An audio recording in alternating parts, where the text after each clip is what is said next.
The lawyer said 12 apartments, and Mara's sisters stopped pretending they weren't counting. Vanessa sat straighter. Corinne's thumb froze over the corner of her paper cup.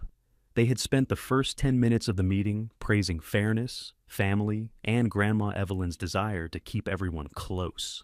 Now the room went so quiet, Mara could hear the radiator ticking behind her. Then the lawyer cleared his throat.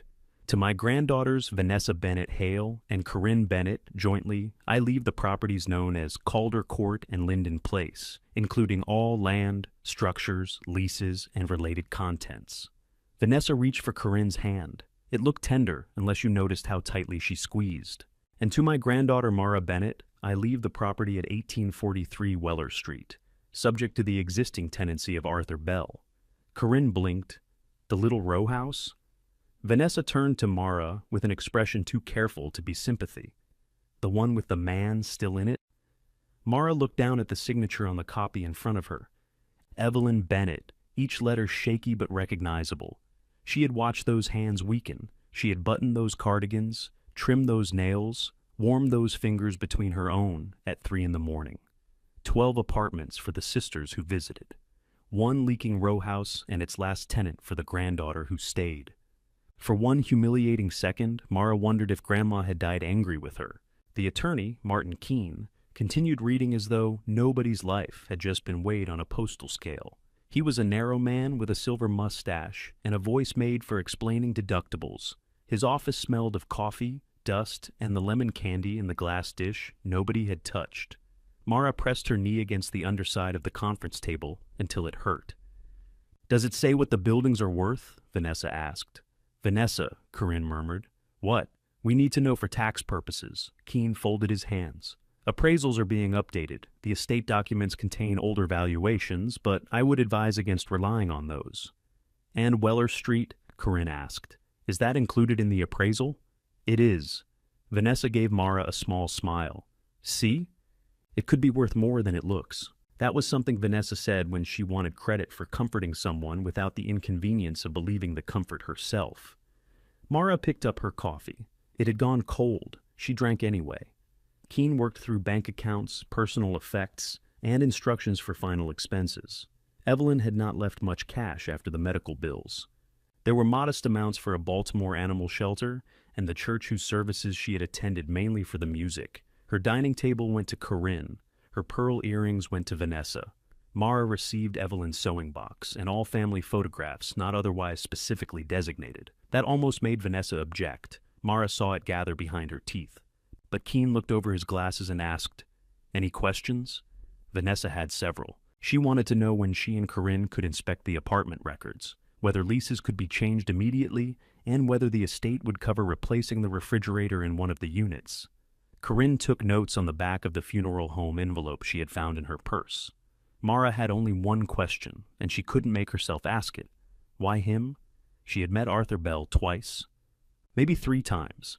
He was the unsmiling man who used to come by Grandma's place carrying a dented metal toolbox and smelling faintly of cedar shavings. Once, when Mara was 16, he had repaired a kitchen cabinet while Evelyn stood over him criticizing his hinges. He had told Evelyn that if she knew so much, she could get down on the floor herself. Evelyn had laughed for the rest of the afternoon. That was almost 8 years ago. Mara didn't know his birthday, whether he had family, or why his name had appeared in Grandma's will, like an appliance that couldn't be removed. Keene slid 3 envelopes across the table. "Keys and property information. The Weller Street tenant's lease is in yours, Mara. Mr. Bell has been notified that ownership is transferring through the estate." "Notified how?" she asked. "Certified letter. So he knows?" "He should." Vanessa made a soft sound. "That's going to be awkward." Mara put the envelope in her bag. "Thank you, Vanessa." "I hadn't noticed." Corinne's head came up. Vanessa's smile thinned. Grief had made all 3 of them meaner, in strangely familiar ways. Corinne became helpless when she wanted to avoid choosing sides. Vanessa became efficient when she was afraid. Mara became quiet enough to make everyone else fill the silence, then hated them for what they put in it. Outside, February wind swept wrappers along Charles Street and got under the collar of Mara's black wool coat. The coat had belonged to Evelyn. It was too broad in the shoulders and still contained a peppermint fused to its paper wrapper in one pocket. Vanessa stood on the sidewalk tapping her phone. "We should all go somewhere. Have lunch. Talk about next steps. I have work at 2, Mara said. You're working today? I switched the morning shift for the meeting. At the hospital? No, Vanessa. At the aquarium. I've become a dolphin. Corinne laughed before catching herself. Vanessa did not. Mara worked in the hospital laundry, where every shift ended with her shoulders aching and the smell of industrial detergent living inside her hair. Vanessa knew this. She also forgot it every few weeks, the way people forgot facts they considered temporary. There's no reason to bite my head off, Vanessa said. I'm trying to make sure we handle this properly. We, all of us. You asked 12 questions about your apartments and 0 about Grandma's sewing box. What would you like me to ask? Whether the thimbles have appreciated? Corinne stepped between them, though there was 6 feet of sidewalk and no danger of anyone swinging. Can we not do this outside the lawyer's office? A delivery cyclist passed and shouted something at a turning sedan. Vanessa hugged her coat closed. I know this isn't what you expected, she told Mara. Mara looked at her. What did I expect? Well, after living with Grandma, I didn't live with her. You were there every night. I rented a room from Tasha. I slept at Grandma's when she couldn't be alone. Vanessa sighed. Fine. I'm not criticizing you. It always amazed Mara that Vanessa could say that while actively criticizing her. Corinne rubbed at a coffee stain on her sleeve. The row house could be good, Mayor. Those blocks are getting nicer. You called it a dump at Thanksgiving. I said the kitchen was a dump. You've never seen the kitchen. I saw pictures. Whose pictures?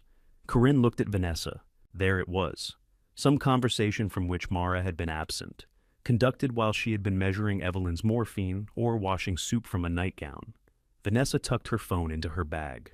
We looked at the estate inventory after Grandma went into hospice, just so we'd understand what might need handling. You went through her property list before she died? We were planning. You were shopping. That is unfair. Mara almost laughed. Fairness had become Vanessa's favorite word the moment she got 6 apartments. Corinne touched Mara's arm. Nobody wanted Grandma to die. Mara stepped back, and Corinne's hand fell. That was the problem with Corinne. She said true things at the wrong time and expected truth to make them kind. Vanessa checked the street for her rideshare. I do think Grandma tried to balance things. You had a different relationship with her. You got her time. Mara stared at her. Vanessa heard it after she said it. Her face changed, but only slightly. You make it sound like a gift bag, Mara said. That isn't what I meant. You think I got the good part? I think you had access the rest of us didn't. Access to what? Her oxygen machine? Her bathroom at 4 a.m? To her, Vanessa snapped, then lowered her voice. You were there, Mara.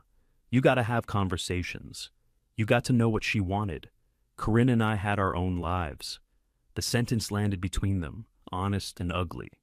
Vanessa had a real estate licensing course she kept postponing, and a marriage that had ended so recently, she still wore the ring when she was distracted. Corinne managed a salon in Towson and seemed perpetually one late employee away from collapse. They had reasons for every missed evening, good reasons sometimes. Yet Mara could not remember anybody asking whether she had a life to postpone. A gray sedan pulled to the curb. Vanessa opened the rear door, then paused. We're meeting at Calder Court Saturday, 10 o'clock. You should come. Why? Because we're sisters. You weren't planning to give me an apartment. Vanessa's mouth tightened. I was planning to ask if you wanted to help us go through Grandma's records. So, work. Fine. Don't come. She got into the car. Corinne waited until it pulled away. She's having a hard time. So is everybody. She doesn't show it normally. She just showed me 12 apartments worth. Corinne shoved her hands into her coat pockets. You know they aren't free money, right? There are bills, repairs, tenants. It's probably a headache. Then give me your half. That shut her up. Mara's bus came 8 minutes later. She rode to the hospital with Grandma's envelope pressed between her work shoes and her bag.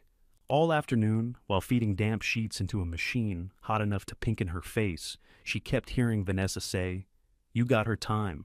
She had gotten time. She had gotten Evelyn whispering, Don't let me become work, after Mara changed the bed the first time.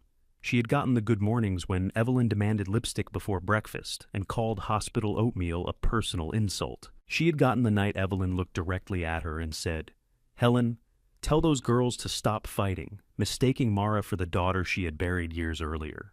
And she had gotten the final morning, when Evelyn was beyond speaking, and Mara sat beside her counting the pauses between breaths, waiting for one pause not to end. Yes, she had gotten time. By the end of her shift, Mara's anger had cooled into something worse: doubt. Maybe Evelyn had known exactly what she was doing. Maybe the apartments went to Vanessa and Corinne because they could manage them together. Vanessa understood leases, Corinne understood people, Mara understood how to remove blood from cotton, and how to persuade a dying woman to swallow half a cup of broth. Perhaps the row house was not punishment. Perhaps it was the size of Evelyn's confidence in her. At 9:30, Mara carried the envelope into the bedroom she rented from Tasha Green, a respiratory therapist who worked nights and labeled every item in the refrigerator. The room held a twin bed, a dresser with one stubborn drawer, and 3 unopened nursing school catalogs under a lamp. Mara sat cross-legged on the bed and emptied the envelope. 2 brass keys, 1 silver key, a copy of Arthur Bell's lease, a property tax statement, a handwritten card from Keene's office listing insurance information. No note from Evelyn. The lease was 12 pages, but Mara stopped on the first. Monthly rent? $575. She read it again. Even she knew that was absurdly low for a whole floor of a Baltimore row house. The term had 4 years remaining. Under additional conditions, Evelyn had written in blue ink, tenant responsible for ordinary interior upkeep as historically arranged. Owner responsible for structural, plumbing, electrical, roofing, and heating systems. Mara looked at the ceiling. Wonderful. The next morning, rain needled the windshield of Tasha's borrowed Corolla as Mara drove west. Weller Street was narrower than she remembered, a row of old brick houses pressed shoulder to shoulder as if sharing warmth. Number 1843 had peeling green trim, a bowed gutter, and a blue tarp tied over part of the roof. One upstairs shutter hung crooked. The front steps were swept clean.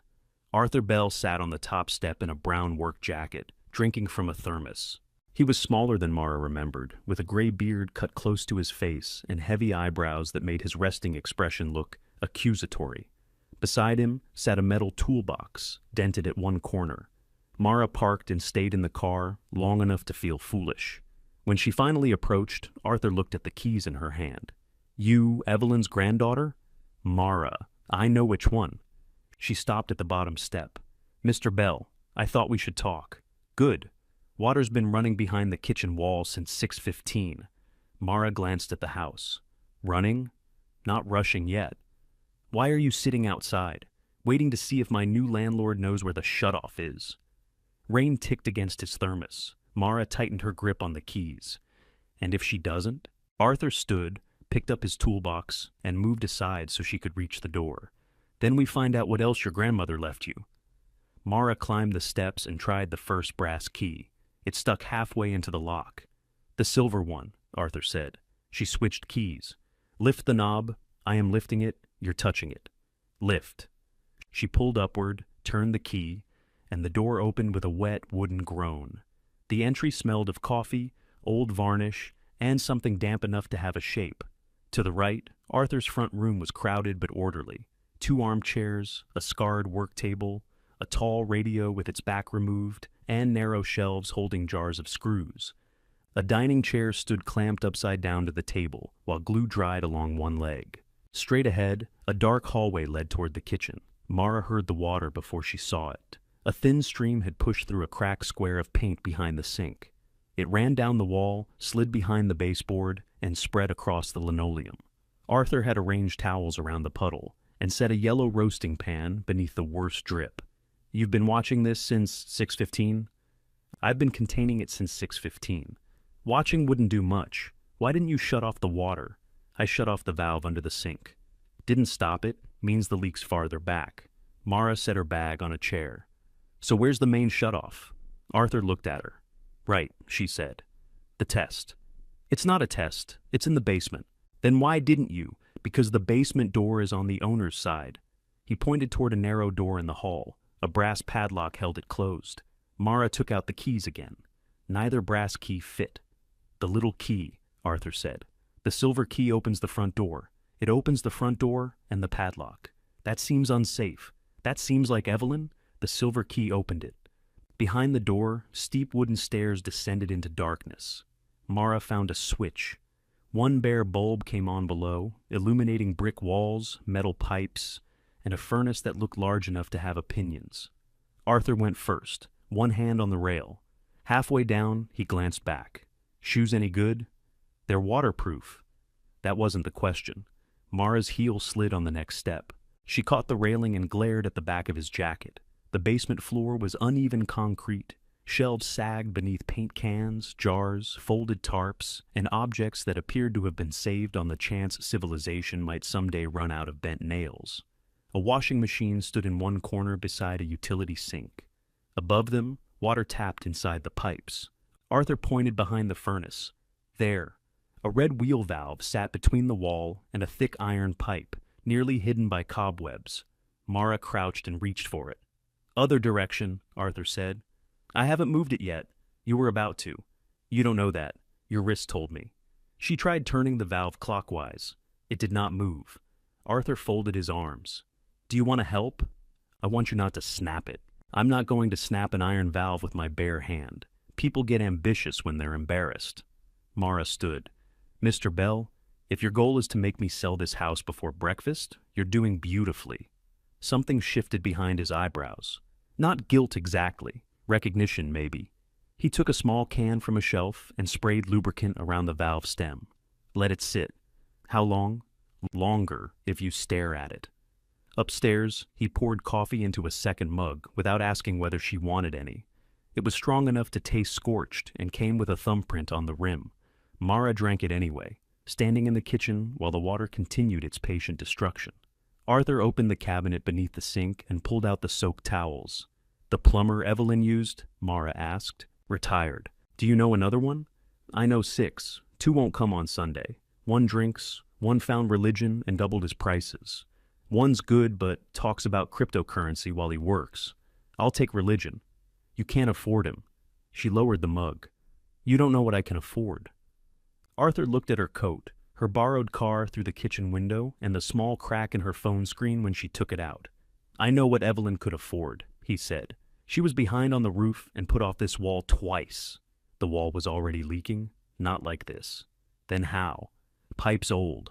Walls are older. Water remains enthusiastic. He knelt with a stiffness he tried to hide and pressed his palm to the plaster. Mara noticed one of his hands trembling. The tremor quieted when he braced it against the wall. You can do this, she said. I can open it. That's not the same as fixing it. But you know how. I know enough to make a bad decision look professional. Despite herself, Mara smiled. Arthur saw it and frowned, as if she had violated a term of the lease. The valve moved after 20 minutes, first with a groan and then a sudden jerk that sent Mara's knuckles into the brick. She swore. Good, Arthur said. Means you didn't break anything important. The water behind the kitchen wall slowed to a drip. They opened the plaster beneath the sink with a utility knife and a small pry bar. Mara held a flashlight while Arthur worked. Wet chunks fell into the cabinet, exposing a copper pipe with a greenish crust around one joint. There, he said. That tiny thing did all this? Tiny things get time. He showed her how the joint had thinned and how moisture had darkened the wood behind it. There was no triumphant competence in his voice, only familiarity. He might have been introducing her to a neighbor everyone else found difficult. Can it be patched? She asked. Temporarily. How temporarily? That depends how honest you need me to be. Very. Then no. He sat back on his heels. Section needs replacing. Wall needs drying. Cabinet may survive if we stop being sentimental about the bottom panel. I'm not sentimental about the cabinet. You don't know. It was your grandmother's. It's fake oak with a mouse hole. She was sentimental about terrible things. Mara looked at the water stains spreading across the exposed wood. Can we turn the water back on? Not until the pipe's capped. How much? For the repair? For all of it. Arthur named a range. The low number was more than Mara had in checking. The high number was almost her next nursing school deposit, still sitting untouched in savings because she had missed the latest enrollment date. She opened her banking app anyway. Arthur turned his face toward the window, granting her a privacy that came too late. I can call someone, she said. Call Darnell Ruiz. Numbers on the board beside the refrigerator. A corkboard hung beneath an old calendar. Most of it was covered with takeout menus and appointment cards. Near the bottom, Evelyn had written Darnell, plumbing in thick blue marker, followed by a number. Mara touched the handwriting. The letters were strong, before the tremor, before Mara had started filling out forms for her. Arthur pulled the yellow roasting pan from beneath the drip. She put his number there because she lost her phone every other day. She didn't lose it. She left it in places where it had no business being. She liked to know where it was. She put it in the freezer, once, twice. Mara called Darnell. He answered with loud music in the background, listened without interrupting, and said he could arrive in an hour. His Sunday rate made Mara close her eyes, but when she mentioned Evelyn's name, his voice softened. Miss Bennett passed 3 weeks ago. I'm sorry. She still have that green coffee pot? Mara looked at Arthur. He wants to know about the coffee pot. Arthur pointed toward a dented metal pot on the stove. Yes, Mara said. It's here. Then don't let Belle make coffee in it. I'll be there by 10. Arthur appeared offended. My coffee is fine. He didn't say it wasn't. He implied. While they waited, Mara asked to see the rest of the property. Arthur told her she owned it and didn't need permission. But he followed close enough to make clear that permission would have been appreciated. His lease covered the front room, a bedroom behind it, the kitchen, and a bathroom added sometime when avocado green tile had seemed optimistic. Everything was worn, but nothing was neglected. The shelves were dusted, the stove had been scrubbed. The bedroom door stood open just far enough for Mara to see a neatly made bed and a framed photograph on the dresser. Arthur noticed her looking and pulled the door closed. Upstairs? Mara asked. Owner's rooms. You don't use them? Not since Evelyn stopped coming over. Grandma had come here? Mara kept the question to herself. The upstairs door opened from the entry hall with the second brass key. Dust floated in the pale light from the landing window. The air smelled colder there, untouched by Arthur's coffee and wood glue. There were 3 rooms, a narrow bedroom facing the street, a smaller room at the back, and a middle room lined with shelves. Furniture wore old sheets. Boxes sat beneath the windows. A sewing machine stood folded into a wooden cabinet. Mara crossed the front room and lifted the corner of a sheet. Beneath it was a blue velvet settee she remembered from Evelyn's old house, before Evelyn moved into the apartment. Mara had once spilled orange soda on one cushion and blamed Vanessa. The stain was still there. Near the ceiling, plaster sagged in a swollen gray curve. Arthur stayed in the doorway. Roof leak? I guessed. Started over the back room. Wind drove it forward last month. Why didn't Grandma repair it? Why didn't she replace her shoes when the soles wore through? She hated shopping. She hated admitting anything could no longer be patched. Mara walked into the back room. A blue tarp had been spread across the floor beneath 2 buckets. Water tapped into one with slow, hollow plunks. The ceiling was stained the color of old tea. How long has the tarp been on the roof? Since November. That's 4 months. I know the names of months. Why didn't you tell anyone? I told Evelyn. She was in hospice in November. I told Vanessa. Mara turned. Vanessa knew. Came by with a man who took pictures. Said the estate needed a property inventory. She asked if the tarp could be seen from the street. The room seemed to tilt, though the floor was level there. When was this? Week before Thanksgiving. At Thanksgiving, Vanessa had stood in Evelyn's apartment, slicing pie, and told Corinne the Weller Street kitchen was a dump. She had known about the roof. She had known Arthur was here. She had walked these rooms while Mara was at the pharmacy, arguing about a prescription. What did the man say? That replacing the roof would cost more than patching it. And Vanessa said it wasn't her decision. That part, Mara believed. Darnell arrived in mud-spattered boots carrying 2 tool bags and a paper sack of breakfast sandwiches. He was broad, cheerful, and younger than Mara expected, with rain shining on his shaved head. He hugged Arthur, then seemed surprised when Arthur hugged him back. Don't get used to it, Arthur said. Someone died. Darnell's cheer settled. He offered Mara his hand. Your grandma could argue a bill down while feeding you pound cake. Dangerous woman. That sounds like her. He inspected the opened wall and the basement pipes, then agreed with Arthur's diagnosis almost word for word. You did most of my work, he told Arthur. I did the part that keeps you from charging her to discover the leak. I charge for wisdom. You charge for a van with your face on it. Darnell grinned, brand recognition. He replaced the damaged section while Mara watched from the kitchen doorway. Arthur disappeared into the front room and returned with a slim black notebook. He wrote the date, the location of the leak, and the material Darnell used. "What's that?" Mara asked. "Record. For this house, for every house." He slid the notebook onto the counter. Its pages were filled with dates, apartment numbers, measurements, model numbers, and notes written in Arthur's square, cramped hand. There were several more notebooks in a drawer. Mara opened the oldest one. Calder Court was written across the first page. "Those are my sister's buildings." Arthur fitted the cap back onto his pen. "They were Evelyn's buildings," he said. "Your sisters only have the keys." Mara turned another page. "Linden Place. Basement shutoff. Behind cage 3. Key sticks. Do not force." Below it, Arthur had drawn a simple map of pipes, arrows, and unit numbers. The next page listed furnace filters by size. Farther in, he had written, "Mrs. Alvarez hears banging at 5 a.m. Not pipes. Delivery door closer. Adjusted 6/14. "How many of these do you have?" Mara asked. "Depends which these you mean." "Notebooks?" 14. Darnell whistled from beneath the sink. "That man can tell you which toilet ran during the first Bush administration." "Second," Arthur said. "First Bush toilets were quieter." "Can my sisters use them?" Arthur looked at Mara as if she had asked whether Vanessa could use his toothbrush.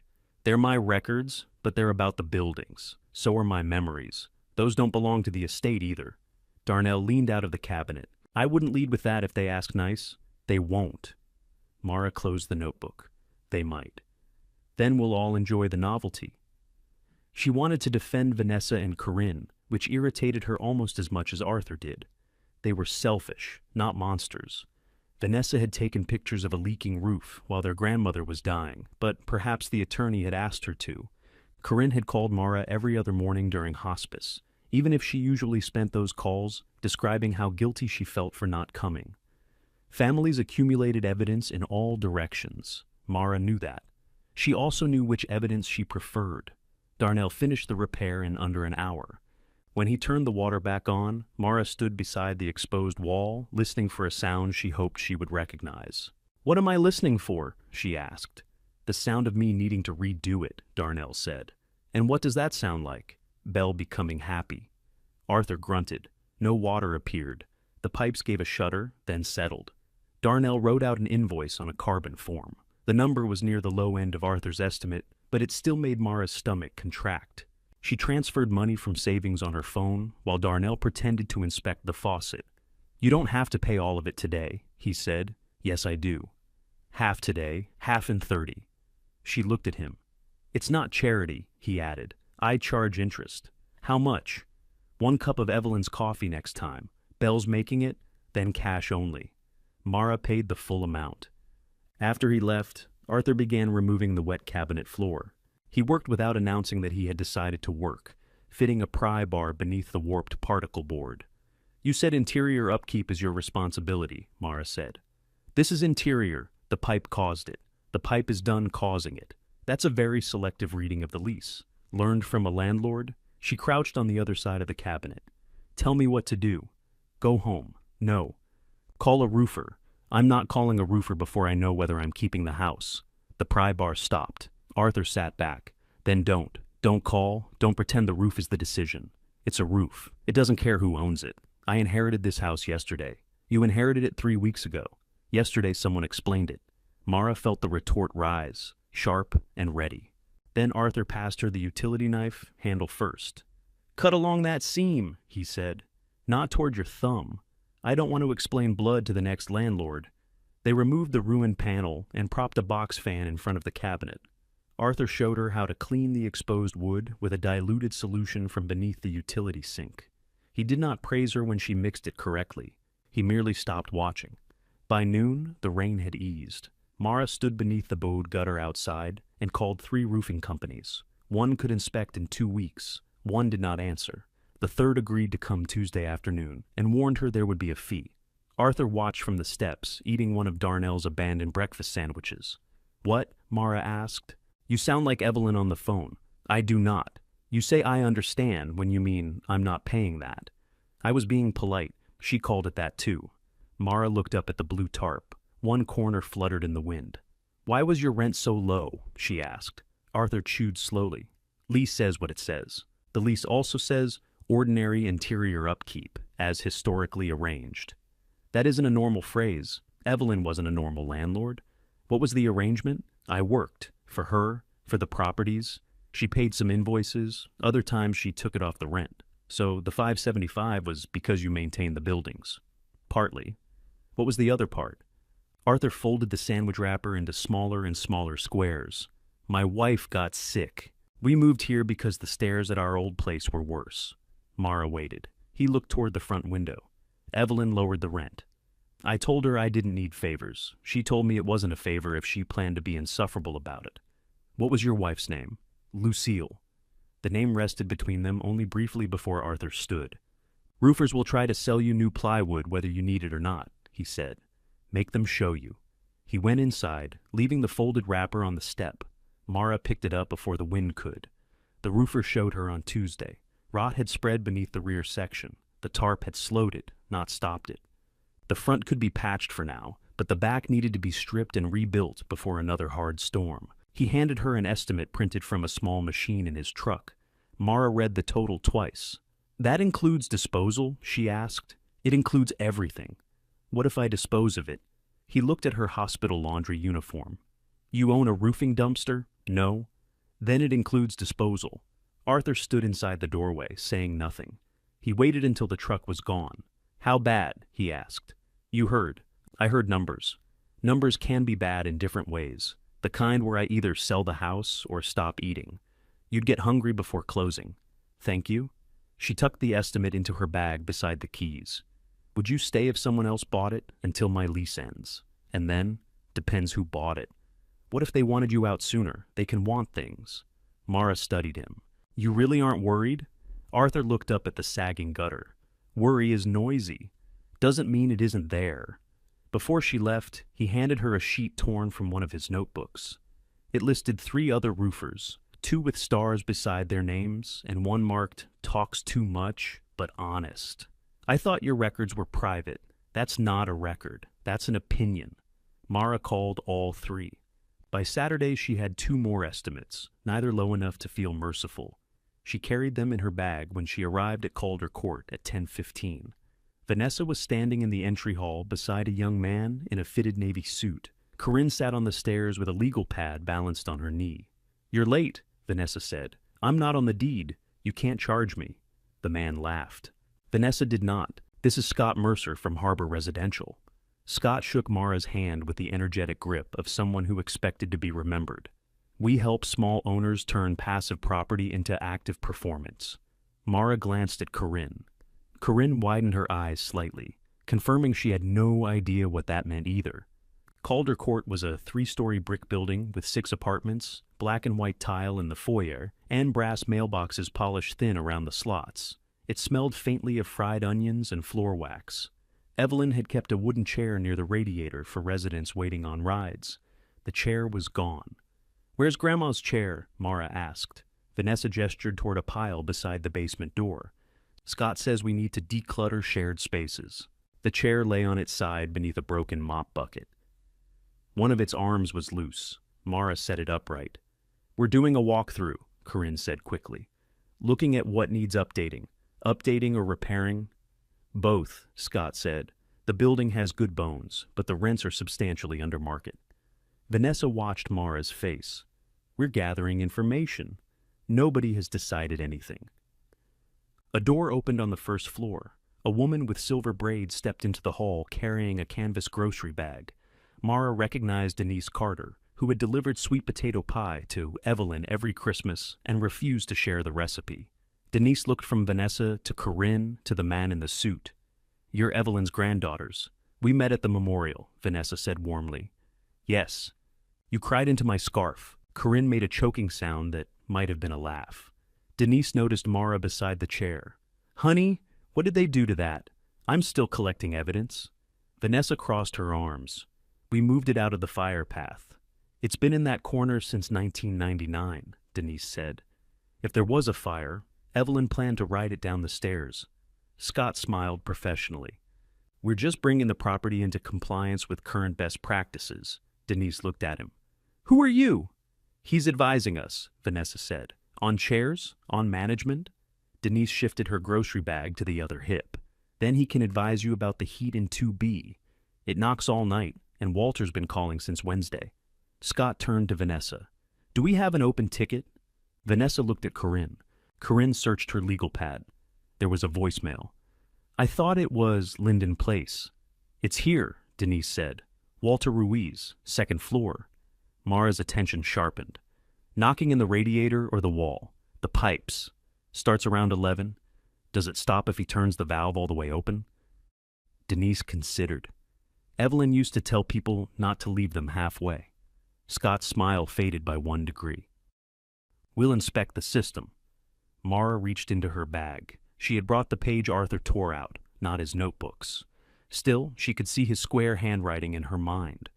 Banging at 5 a.m., not pipes. Delivery door closer. Before you pay someone to inspect everything, she said, you should talk to Arthur. Vanessa's expression closed. The tenant at Weller Street? Scott asked. He maintained both buildings for years.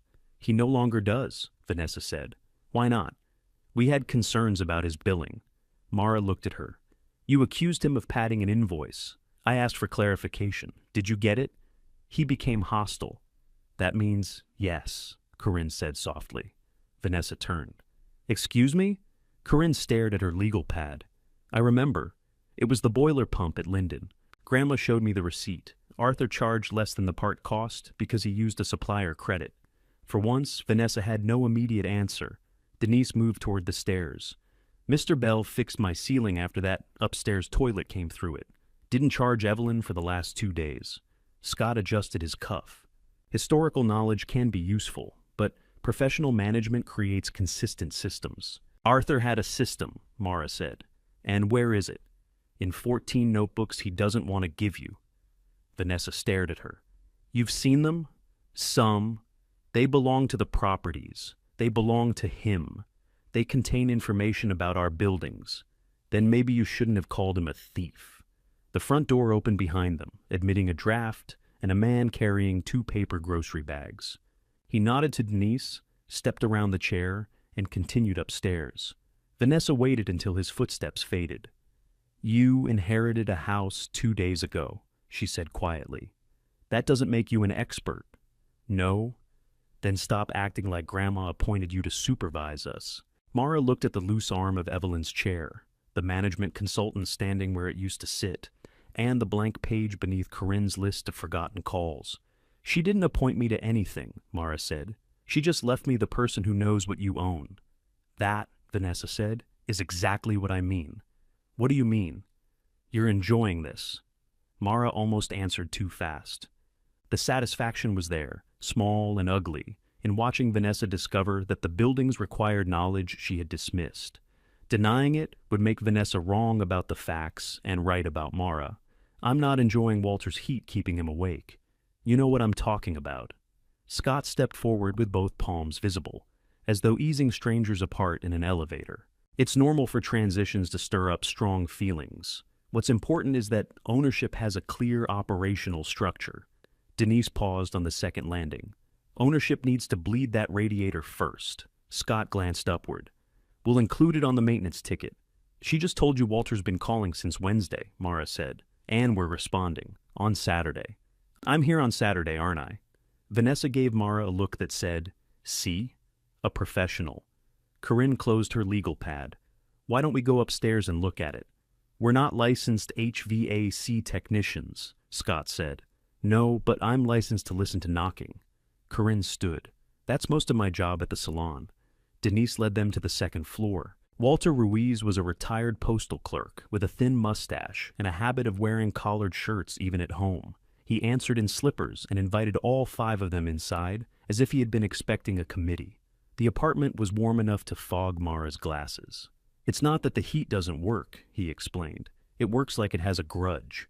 A radiator beneath the front window hissed peacefully. Scott crouched beside it. When does the knocking begin? After the boiler cycles at night. First there, then along the wall. Walter pointed toward the bedroom. Sounds like somebody trapped in a pipe with a wrench. Have you adjusted the valve? Miss Evelyn said. Never, halfway. Open or closed? Mara crouched beside Scott. The valve was fully open. Could be trapped air, he said. Walter shook his head. Arthur bledded in October. Vanessa exhaled through her nose. Does every conversation in this building end with Arthur? Only the ones about things Arthur fixed, Denise said. Mara took out her phone. I'll call him. Vanessa moved into the hallway. Don't make this into a favor.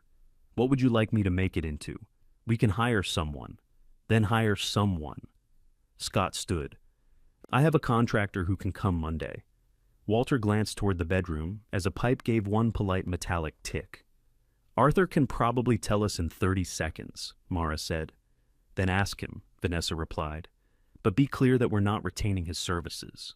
Mara dialed before her sister could add conditions. Arthur answered with, Did the roof fall in? Not yet. Then I'm busy. I'm at Calder Court. Walter's radiator is knocking after the boiler cycles. Silence. Valve open? He asked. All the way. Bedroom or front room? He hears it in the bedroom wall. Ask if someone painted the bedroom radiator. Mara relayed the question. Walter looked offended. Management company painted it in August. I complained about the smell. Arthur heard him. They paint the air vent too? Walter crossed into the bedroom, everyone following until 6 adults stood around a narrow radiator beside a dresser. White paint sealed the small metal vent on its side. It's painted over, Mara said. Of course it is. New vents in the top drawer of the workbench at Weller. Blue box. Why is the part at Weller? Because I bought 6 and used 5. Scott leaned toward Mara's phone. A sealed vent wouldn't necessarily explain hammering in the supply line. Arthur's voice became pleasantly formal. Who's that? Management consultant, Mara said. Ask the management consultant why the radiator is pitched toward the wall. They all looked down. One end sat lower than the other. A folded piece of cardboard had compressed beneath the wrong foot. Scott's face altered. Water's collecting, Arthur continued. Replace the vent. Lift the far end a 1/4 inch. There are steel shims in the same box. Don't use wood. Don't use cardboard. And don't let Walter lift it. His back was bothering him at Christmas. Walter stared at the phone. How do you know about my back? You complained for 40 minutes. I was making conversation. You're bad at it. Arthur hung up. For a moment, nobody spoke. Then Denise said, 32 seconds. Scott straightened his suit jacket. That's useful information. It doesn't replace an inspection of the full system. No, Mara said. It just replaces you charging for this one. Vanessa's face hardened. Corinne looked down, hiding another smile. Scott lasted 20 more minutes. He described online rent collection, quarterly inspections, preferred vendors, and a strategic adjustment that would bring Calder Court closer to market rates. He never said eviction. He said tenant turnover. He never said people would leave. He said the property would attract a different profile. Walter listened from his doorway. Denise leaned against the banister with her arms crossed. What kind of adjustment? Corinne asked. Scott gave a percentage. The number was large enough to silence the hallway. Vanessa recovered first, not all at once. Of course not. We'd review each lease and create a phased plan. Walter looked at her. I've been here 17 years. And nobody is asking you to leave, Vanessa said. Not in those words. Mara watched Vanessa's hands. Her sister was twisting the place where her wedding ring used to sit. That small motion made it harder to hate her cleanly. We're only gathering information, Vanessa repeated. Denise nodded toward Scott. He gathered my chair. The chair was still beside the basement door when Mara left. One arm hung loose, and the seat bore a pale rectangle where years of waiting bodies had protected the wood from sunlight. She picked it up. Vanessa followed her outside. Where are you taking that? To get it fixed. It belongs to the building. You put it in the trash. It wasn't in the trash. It was under a broken mop bucket beside a door marked bulk pickup. We were clearing the hall, then consider it cleared. Vanessa caught one of the chair's legs. They stood on the sidewalk, each holding one end like poorly coordinated movers. Mara, stop. Let go. I'm not fighting you over a chair. You followed me outside and grabbed it. Corinne emerged behind them, carrying her legal pad. Technically, that qualifies. Vanessa released the leg. Take it. Take anything that lets you feel like Grandma chose you. The chair's weight shifted suddenly against Mara's hip. Corinne said, Vanessa? No, I'm tired of being treated like I broke into her house and stole the silver. Grandma made the decision. She left us the apartments and left me the problem. I didn't say that. You didn't have to. Vanessa's eyes flashed. Do you think the rest of us didn't know what she was doing? She always picked one person to need. First Mom, then Arthur, then you. She made dependence feel like love, and you were happy to be the favorite. Mara's grip tightened on the chair. Corinne stepped off the curb. We should not be doing this here. Where should we do it? Vanessa asked. At another memorial? A bus sighed to a stop at the corner. Someone across the street dragged open a metal storefront gate. Mara said, You could have stayed one night. Vanessa looked away. Not 18 months, Mara continued. One night. I asked you the week Grandma stopped sleeping. You said you had an early meeting. I did. You sold ad space for a neighborhood coupon book. It was my job. I had a job. And you made your choice. Mara felt the sentence go through her without landing anywhere solid. Vanessa's anger collapsed as quickly as it had appeared. She looked tired, older than 31, the skin beneath her eyes pale in the winter light. I'm not saying it was fair, she said. I'm saying you chose to. She went back inside. Corinne remained on the sidewalk. Her meeting got canceled. What? That morning. She never told you. Mara waited for the rest.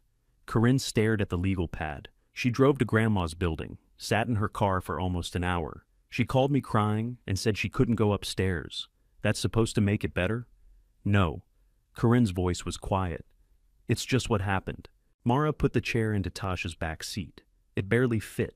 One leg stuck between the front seats and the loose arm knocked against the window each time she turned. Arthur opened his door after the third knock. His eyes went to the chair. Where'd you steal that? Calder Court. Then it's not stealing.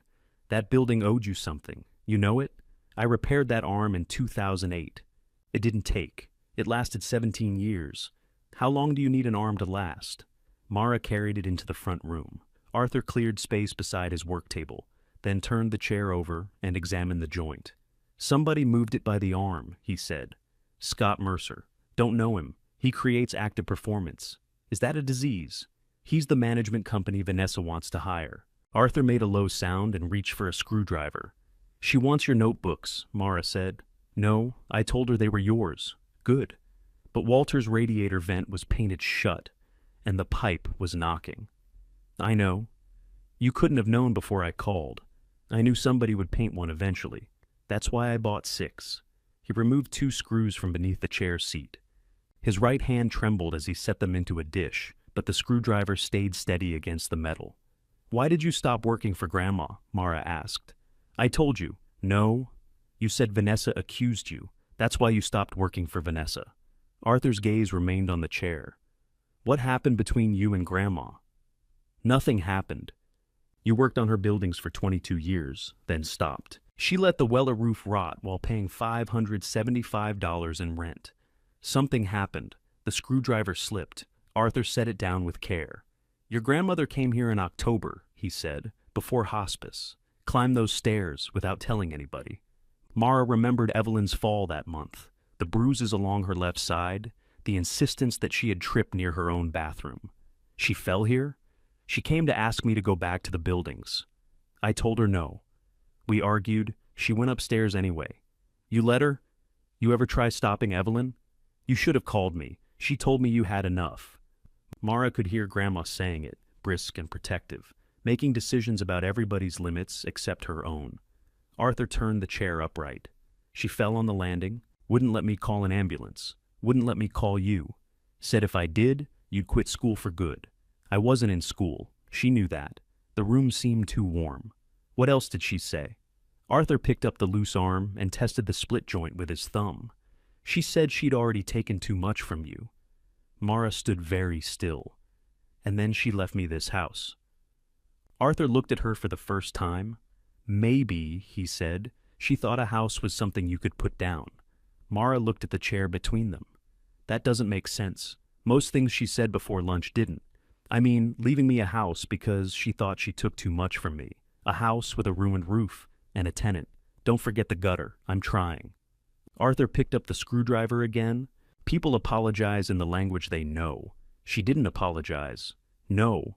She didn't even leave a note. No, she could have said something. She could have replaced the roof. Mara laughed once without humor. Arthur began working the screws loose as if that settled the matter. What did she want you to do? She asked. About what? After she fell. You said she came to ask you to go back to the buildings. She wanted me to show Vanessa where everything was. And did you? You know I didn't. Because of the invoice. Because your sister looked me in the face and decided I was the kind of man who'd steal $47 from a woman whose toilets I'd unclogged for 22 years. That's specific. That's what she said, I added. Did Grandma know why you refused? Evelyn knew why people refused her. She just didn't consider it binding. Arthur worked glue into the split joint with the tip of a thin wooden stick. Mara watched his shaking hand. She wanted you to help them. She wanted the buildings looked after. That's not the same thing. It was to her. He clamped the arm and wiped away the excess glue. The repair looked less like a transformation than a truce. Pressure applied carefully. The broken pieces held in place until they remembered how they fit. Mara's phone buzzed. Vanessa had started a group message. Scott's company can begin March 1st. Corinne and I are reviewing the agreement. Also, please return Calder property to Calder. A photograph followed. It showed the empty corner where the chair had stood. Mara held the phone toward Arthur. She wants it back. Tell her glue dries overnight. I think she means now. Then tell her time remains linear. Corinne sent a separate message seconds later. Do not answer her yet. She's still mad about the notebooks. Mara locked the screen. You're enjoying this, Arthur said. No, I'm not. You smiled. I'm not enjoying my family falling apart. Didn't say that was the part. Mara took her bag from the floor. The roofing estimate seemed to have gained weight. At the door, she stopped. If I sell, what happens to your lease? It continues. I know legally. I mean, what happens to you? Arthur adjusted the clamp by a fraction. Same thing that happens every time rent changes hands. I wait to see who thinks ownership improved their personality. That's not an answer. It's the one I have. Tasha was awake when Mara returned, sitting at the kitchen island in a satin bonnet and hospital scrubs, eating cereal from a mixing bowl. She had labeled a new carton of oat milk with "Mine, date opened," and "This means you, Mara." You look like a house fell on you, Tasha said. Only the estimate? Bad. Mara handed her one of the pages. Tasha read the total and set down her spoon. Does the roof come with a second house? No. Gold shingles? Regular shingles. Do they sing? Only when wet. Tasha pushed the estimate back. Sell. That's what everybody says. Then everybody has met a roofing contractor. Mara opened the refrigerator. Her half contained mustard, eggs, and a container of rice whose label read, "Safe but depressing." You said there's a tenant? Tasha asked. First floor. 4 years left on his lease. At normal rent? At rent from when people paid for coffee with buttons. Tasha watched her crack 2 eggs into a bowl. Can you raise it? Not until the lease ends. Can you afford the house without raising it? Mara whisked harder than necessary. That means no, Tasha said. It means I don't know yet. You know the roof number. I also know the tax number, insurance, utilities, and what he pays. Look at you, land baron. Please don't call me that. Fine. Slum queen. Mara gave her a look.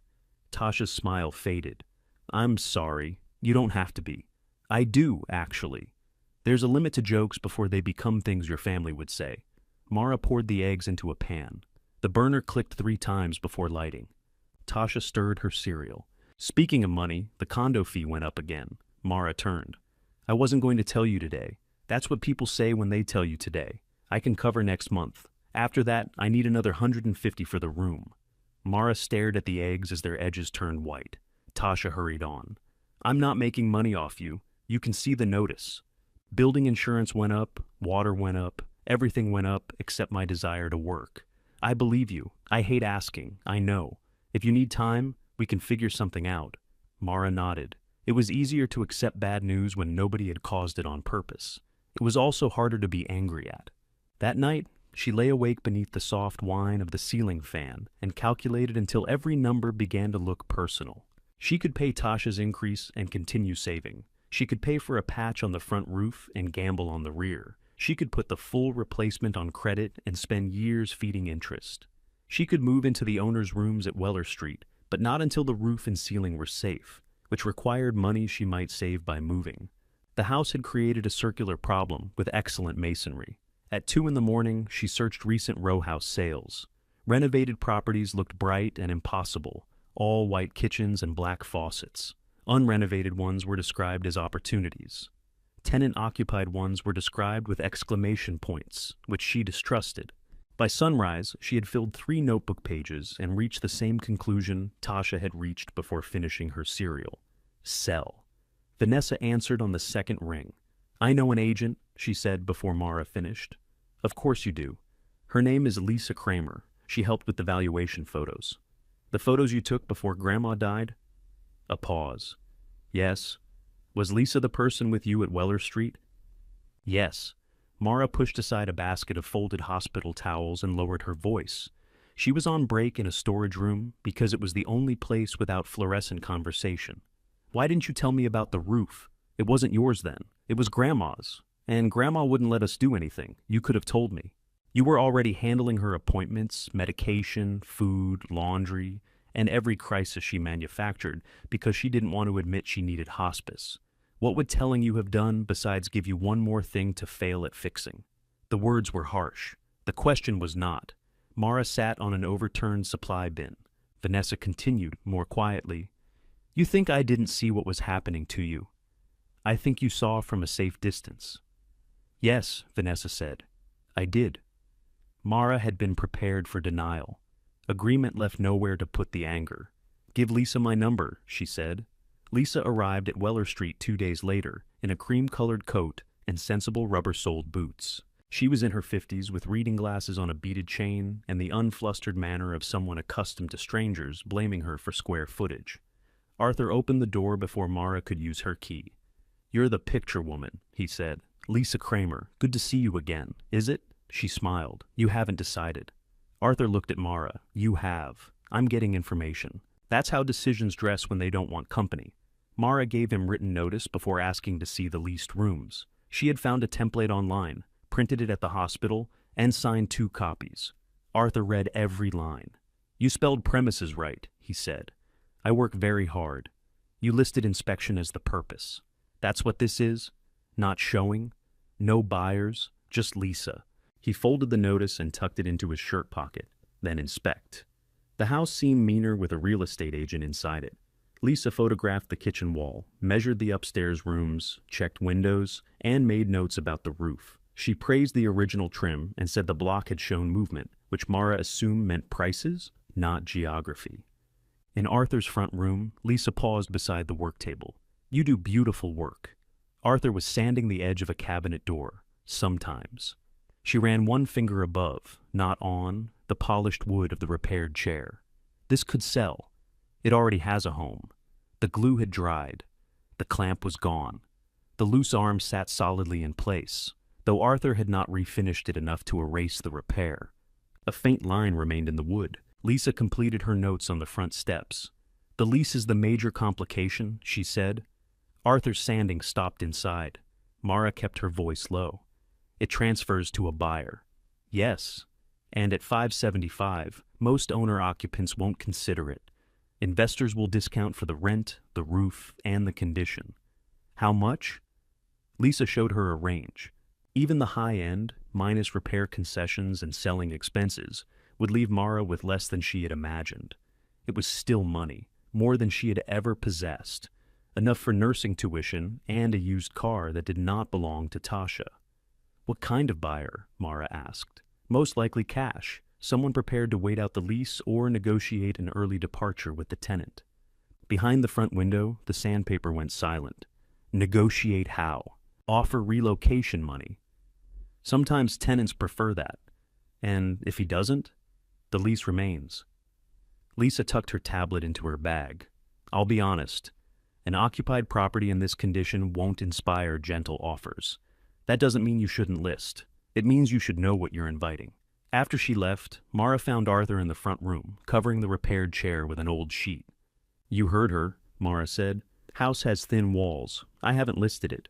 You called an agent. I can't afford the roof. Then sell." His voice held no accusation, which felt worse. Mara leaned against the doorway. "I asked what would happen to you, and I answered. No, you said you'd wait." Arthur smoothed the sheet over the chair's back. "That is what happens to people who rent," he said. "Someone else decides. We wait. Mara crossed her arms. You make it sound like you're furniture. Furniture gets moved more carefully. That chair got thrown beside a mop bucket. Then furniture with a lease. She wanted him to argue. She wanted him to say the house mattered, that Lucille had lived there, that he had nowhere else to go. Something she could weigh against tuition and rent and the roof estimate. Instead, he lifted the covered chair and carried it toward the hall. Where are you going? To Calder. You don't have to take it now. Glue's dry. I can drive you. It has legs. It's a chair. So, it has 4. Arthur maneuvered it through the doorway before Mara could stop him. She followed onto the steps. You're going to carry that 14 blocks? 11. In the cold? Baltimore's had cold before. She took hold of the back. At least let me help. He did not release it. For several seconds they stood on the sidewalk with the chair suspended between them. You don't owe those buildings anything, Mara said. I'm returning a chair. To people who accused you of stealing. The chair didn't. He walked away carrying it upside down over one shoulder. The repaired arm pointed behind him like a question Mara had failed to answer. Lisa emailed the listing agreement that afternoon. Mara read it during her lunch break, then again in Tasha's kitchen, while Tasha watched a reality show about people renovating houses with budgets that seemed fictional. You're hovering over the signature button, Tasha said. I'm reading. You've been reading one paragraph for 7 minutes. It has semicolons. Nothing good happens after a semicolon. Mara scrolled to the estimated proceeds. Even the lower figure could pay for 2 years of nursing school if she continued working. She could replace the car she did not own. She could put money aside and stop calculating whether a dentist could wait another month. She signed. The listing went live Friday morning. By Friday afternoon, Lisa had 3 inquiries, all from investors. The first wanted the house empty.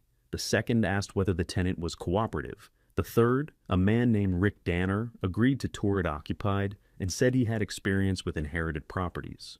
Rick arrived Saturday wearing expensive sneakers and no coat, though the temperature was below 40. He walked through the house recording notes into his phone. Original floors, he said upstairs. People like that. They're covered with carpet, underneath. How do you know? Houses this age. He pulled back a loose corner without asking. Dust rose around his fingers. Arthur remained in his front room with the door open. He had cleared his work table, but had not removed his tools. Rick peered inside. Tenant comes with all this? The furniture and tools are his, Mara said.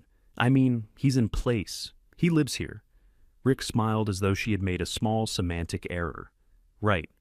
He inspected the bathroom, tested windows, photographed the open kitchen wall, and spent less than 30 seconds looking at the roof from the backyard. How old is he asked when they returned upstairs. Who? The tenant. Why? Just looking at the lease horizon. The lease horizon is 4 years. His age doesn't change that. Rick held up one hand. I'm not suggesting anything. Sometimes older tenants are ready for a change. Assisted living, family, warmer climate. Mara thought of Arthur carrying the Calder chair through the cold because it had legs. He's not ready for a change. You'd be surprised what a relocation payment can accomplish. How much? That depends how motivated he is. I mean, how much would you pay him? Rick's smile remained, but something behind it stopped smiling. That conversation comes after acquisition. He made an offer that evening. It was lower than Lisa's lowest estimate and expired in 48 hours. Rick included a note saying the price reflected immediate roof replacement, tenancy complications, and uncertain access to full economic use. Arthur slipped a maintenance notice beneath Mara's front door the same night, though she still lived at Tasha's and only found it Sunday morning. The upstairs bathroom faucet dripped. The rear bedroom ceiling stain had expanded 2 inches after overnight rain. The kitchen cabinet was dry enough for replacement. He had signed it, Arthur Bell, tenant. Mara found him in the basement, labeling a jar of washers. You put this under the door. That's generally where notices go. You could have called. Written record is better. You've never sent Grandma a typed maintenance notice. You're not Evelyn, I'm aware. He screwed the lid onto the jar. Rick made an offer, Mara said. Arthur reached for another jar. Congratulations. It's terrible. Then you two have something in common. She held out her phone. He'd probably offer you money to leave. Arthur did not look at the screen. How much? He didn't say. Then he didn't offer. Would you consider it? His hands stopped. Mara felt instantly cruel, but taking back the question would be another kind of cruelty. Arthur placed the jar on the shelf. Lucille died in the front bedroom. I'm sorry. She hated that wallpaper. Said she'd recover just to tear it down. Then she didn't, and I left it up because grief makes bad decorators. Mara had noticed the faded leaves through the half-open door. She had assumed he liked them. Arthur continued arranging washers by size. I know where the floor lifts in winter, he said. I know which step catches the heel of my shoe. I know Evelyn put the kitchen outlet too close to the sink and argued with the electrician until he moved it 3 inches. None of that means I can't live somewhere else. But $575 doesn't rent a front closet now. There was no self-pity in his voice, just arithmetic. If I sold to someone who kept the lease, you can sell. That isn't what I asked. You keep asking what happens to me, so you can make your decision feel shared. Mara stared at him. Arthur met her eyes. It isn't shared. That doesn't make it wrong. Her phone rang before she could answer. Corinne's name filled the screen. Mara almost declined it. Then she saw the second call arrive immediately after the first ended. What happened? She answered. There's water coming through the ceiling at Linden. Where? First floor hallway. Scott's emergency number went to voicemail, and Vanessa keeps saying we should wait for the contractor. Is the water shut off? We can't find the main. Arthur's notebook says it's behind cage 3 in the basement. Arthur's face changed. Corinne said, What cage? Storage cage. The key sticks. Don't force it. How do you know? Arthur's records. There was a pause, followed by Vanessa's voice in the background. Ask her to send a picture of the page. Arthur shook his head once. It's not my notebook, Mara said. Then ask him, Corinne replied. Please. The ceiling is getting worse. Mara covered the phone. There are tenants under that water. I heard. Can you tell them where the shutoff is? I already did. They don't know which valve. Red handle on the vertical line, left of the old gas meter. Mara relayed it. Voices moved away from Corinne's phone. A door banged. Vanessa said something too distant to understand.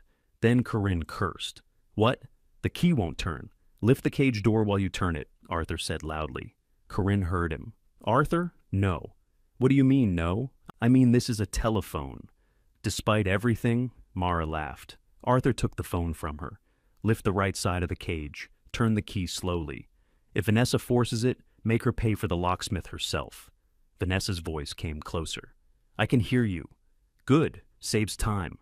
The lock opened. Arthur guided them past the gas meter and told them which valve to close. The sound on Corinne's end changed from panic to breathless relief. It's slowing, she said. Where's the leak? Arthur asked. Ceiling under 2A's bathroom. Call Darnell. Tell him stack 2, first floor. If it's the same branch, he'll bring the right fittings. Vanessa came on the line. Arthur, I'm sorry to call on a Sunday. You didn't. I know things between us have been... Walter's heat fixed. A pause. Scott sent someone, Vanessa said. They replaced the vent. Did they shim the radiator? I don't know. Then you paid somebody not to listen. Vanessa's voice sharpened. I'm trying to thank you. Call Darnell. He handed the phone back to Mara and went upstairs. Corinne stayed on the line. He still hates us. He helped. That's not the same as forgiveness. No. In the background, Vanessa was already calling Darnell. Corinne lowered her voice. Scott's company was supposed to take over yesterday. They charged an emergency setup fee. Then call the emergency number again. We did. What did they say? That the building isn't fully entered into their vendor system yet. Mara looked up the basement stairs, where Arthur's boots had disappeared. Maybe don't sign anything else until the building makes it into the system. Too late, Corinne said. Darnell reached Linden Place within 40 minutes. The leak came from an old joint behind 2A's bathroom wall. Arthur's location note had been correct, saving enough search time that Darnell finished before dark. Vanessa sent Mara a message afterward. Please thank him. We will pay for his consultation. Mara showed Arthur when she found him in the upstairs rear room, measuring the darkened ceiling stain. Tell her to put it toward Darnell's bill. She wants to pay you. She wants a receipt that says she isn't guilty. Maybe she wants to do the right thing. Then she can start somewhere that costs more. Mara leaned against the doorframe. I'm rejecting Rick's offer. Arthur kept the tape measure extended. Too low? Yes, it was true. It simply wasn't all of the truth. I'm leaving the listing up, she added. Your house. Could you stop saying things like that? Which part is incorrect? She took the roofing estimates from her bag. The contractor you marked talks too much but honest will replace the rear section and patch the front. He'll split the payment into 3 parts. Arthur let the tape snap back too quickly. It caught his finger. That's not a full roof. It buys time. Time costs more if you buy it in pieces. I don't have full roof money. Then don't spend what you have because of me. I'm not. He looked at her. Mara put the lowest estimate on the windowsill.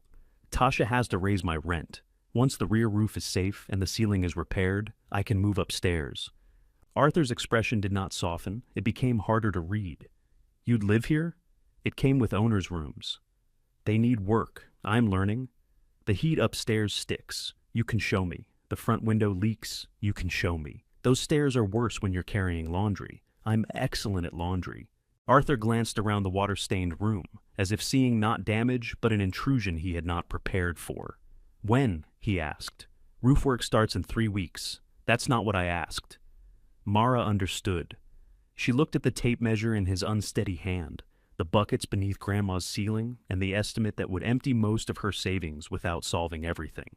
I don't know how long I'm staying, she said. Arthur nodded once. Good, he said. Now we're both waiting. The roofers arrived at 7:12 on a Monday morning and began removing the rear shingles with the enthusiasm of men settling an old argument. Mara stood upstairs beneath the pounding, holding a trash bag open while bits of plaster dropped from the back room ceiling. Arthur appeared at the door, wearing ear protectors around his neck. You're supposed to wait until they finish before you clean. If I wait, the dust wins. Dust always wins. He handed her a pair of safety glasses. She put them on. How do I look? Like someone who still has both eyes? That good? He crossed to the window and looked out at the roofer's truck. The contractor, Calvin Brooks, was the one Arthur had described as honest and talkative. He had spent 20 minutes that morning explaining the history of asphalt shingles before lifting a single tool. Calvin's crew stripped the rear roof to the decking. Some sections came up dark and soft enough to crumble at the edges. Arthur watched each sheet of plywood carried through the yard, then went outside to inspect it. He really is making them show me everything, Mara said. He told you he would, Calvin called from the ladder. That man trusts roofing contractors the way cats trust bathtubs. I trust cats, Arthur said. By noon, the back room was bright through gaps where rotten wood had been removed. Blue sky appeared between rafters. Mara stood beneath it and felt briefly as though the house had opened its mouth. Then Calvin found damage along the shared edge with the neighboring roof. It doesn't change my number, he told her. I included 2 sheets for surprise. This is the surprise. Only one? Don't invite another. Arthur inspected the exposed joist and agreed it could remain. He said nothing approving about Calvin until the contractor went outside. He knows what he's doing, Mara said. He knows enough to hide it behind conversation. The work lasted 4 days. Mara spent mornings at Weller Street, afternoons and evenings at the hospital, then returned to Tasha's too tired to remove the fine gray dust from her hair. Each day produced a new expense small enough to seem rude: replacement flashing, a damaged vent collar, 2 lengths of gutter, an extra disposal fee because wet roofing weighed more. On Thursday, she transferred the second payment from savings. The balance on the screen was lower than her nursing school deposit had been. She stared at it until Arthur set a mug beside her phone. Coffee won't change the number, she said. Neither will staring. Do you have a phrase like that for everything?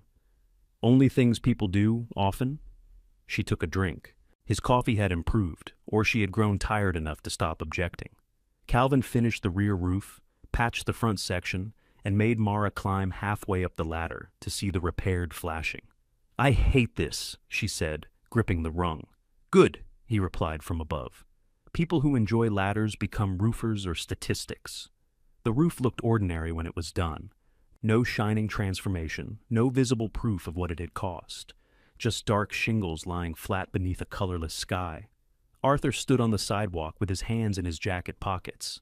Front patch might give you a year, Calvin said. Might give you 3. It needs replacing eventually. Mara nodded.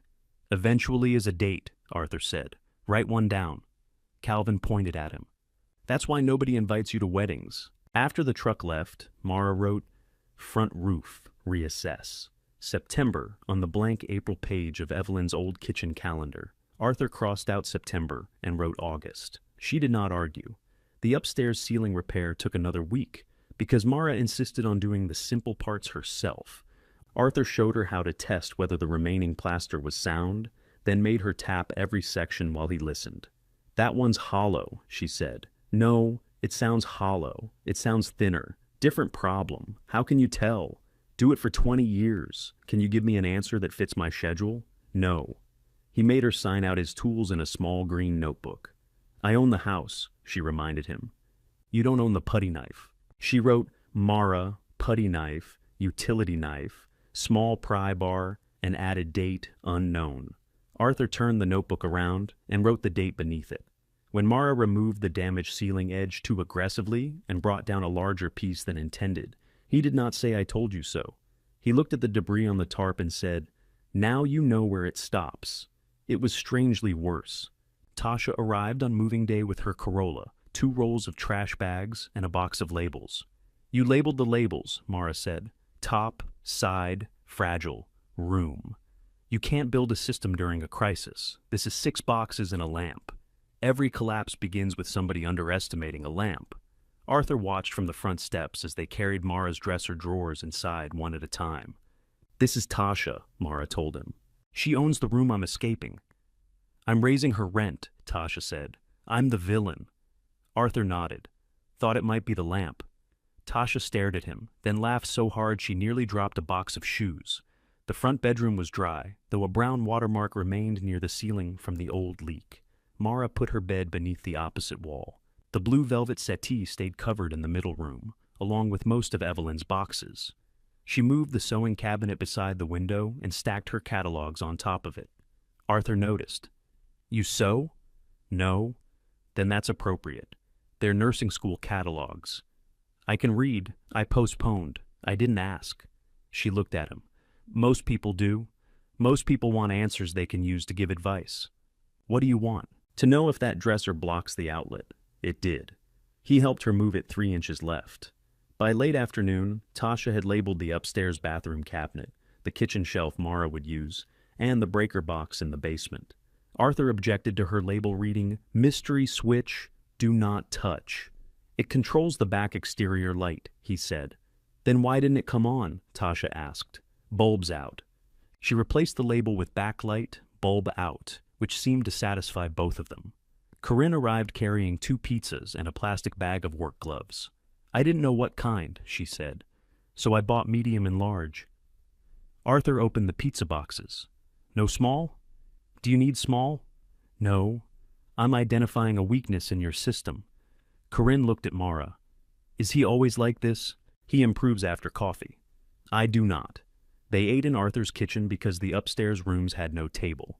Corinne sat carefully on a chair missing 1 decorative spindle, while Arthur stood at the counter and folded his slice in half. For several minutes, conversation stayed safely on the roof, the hospital, and the salon employee who had accidentally dyed a client's towel purple. Then Corinne wiped sauce from her thumb and said, "Denise got a rent notice." Arthur stopped chewing. Mara put down her slice. "How much?" 8% at renewal. You said Scott recommended more. He did. We lowered it. Did Denise agree? It's a notice, not a negotiation. Arthur closed the pizza box over the remaining slices. Corinne looked at him. What? Nothing? You do nothing very loudly.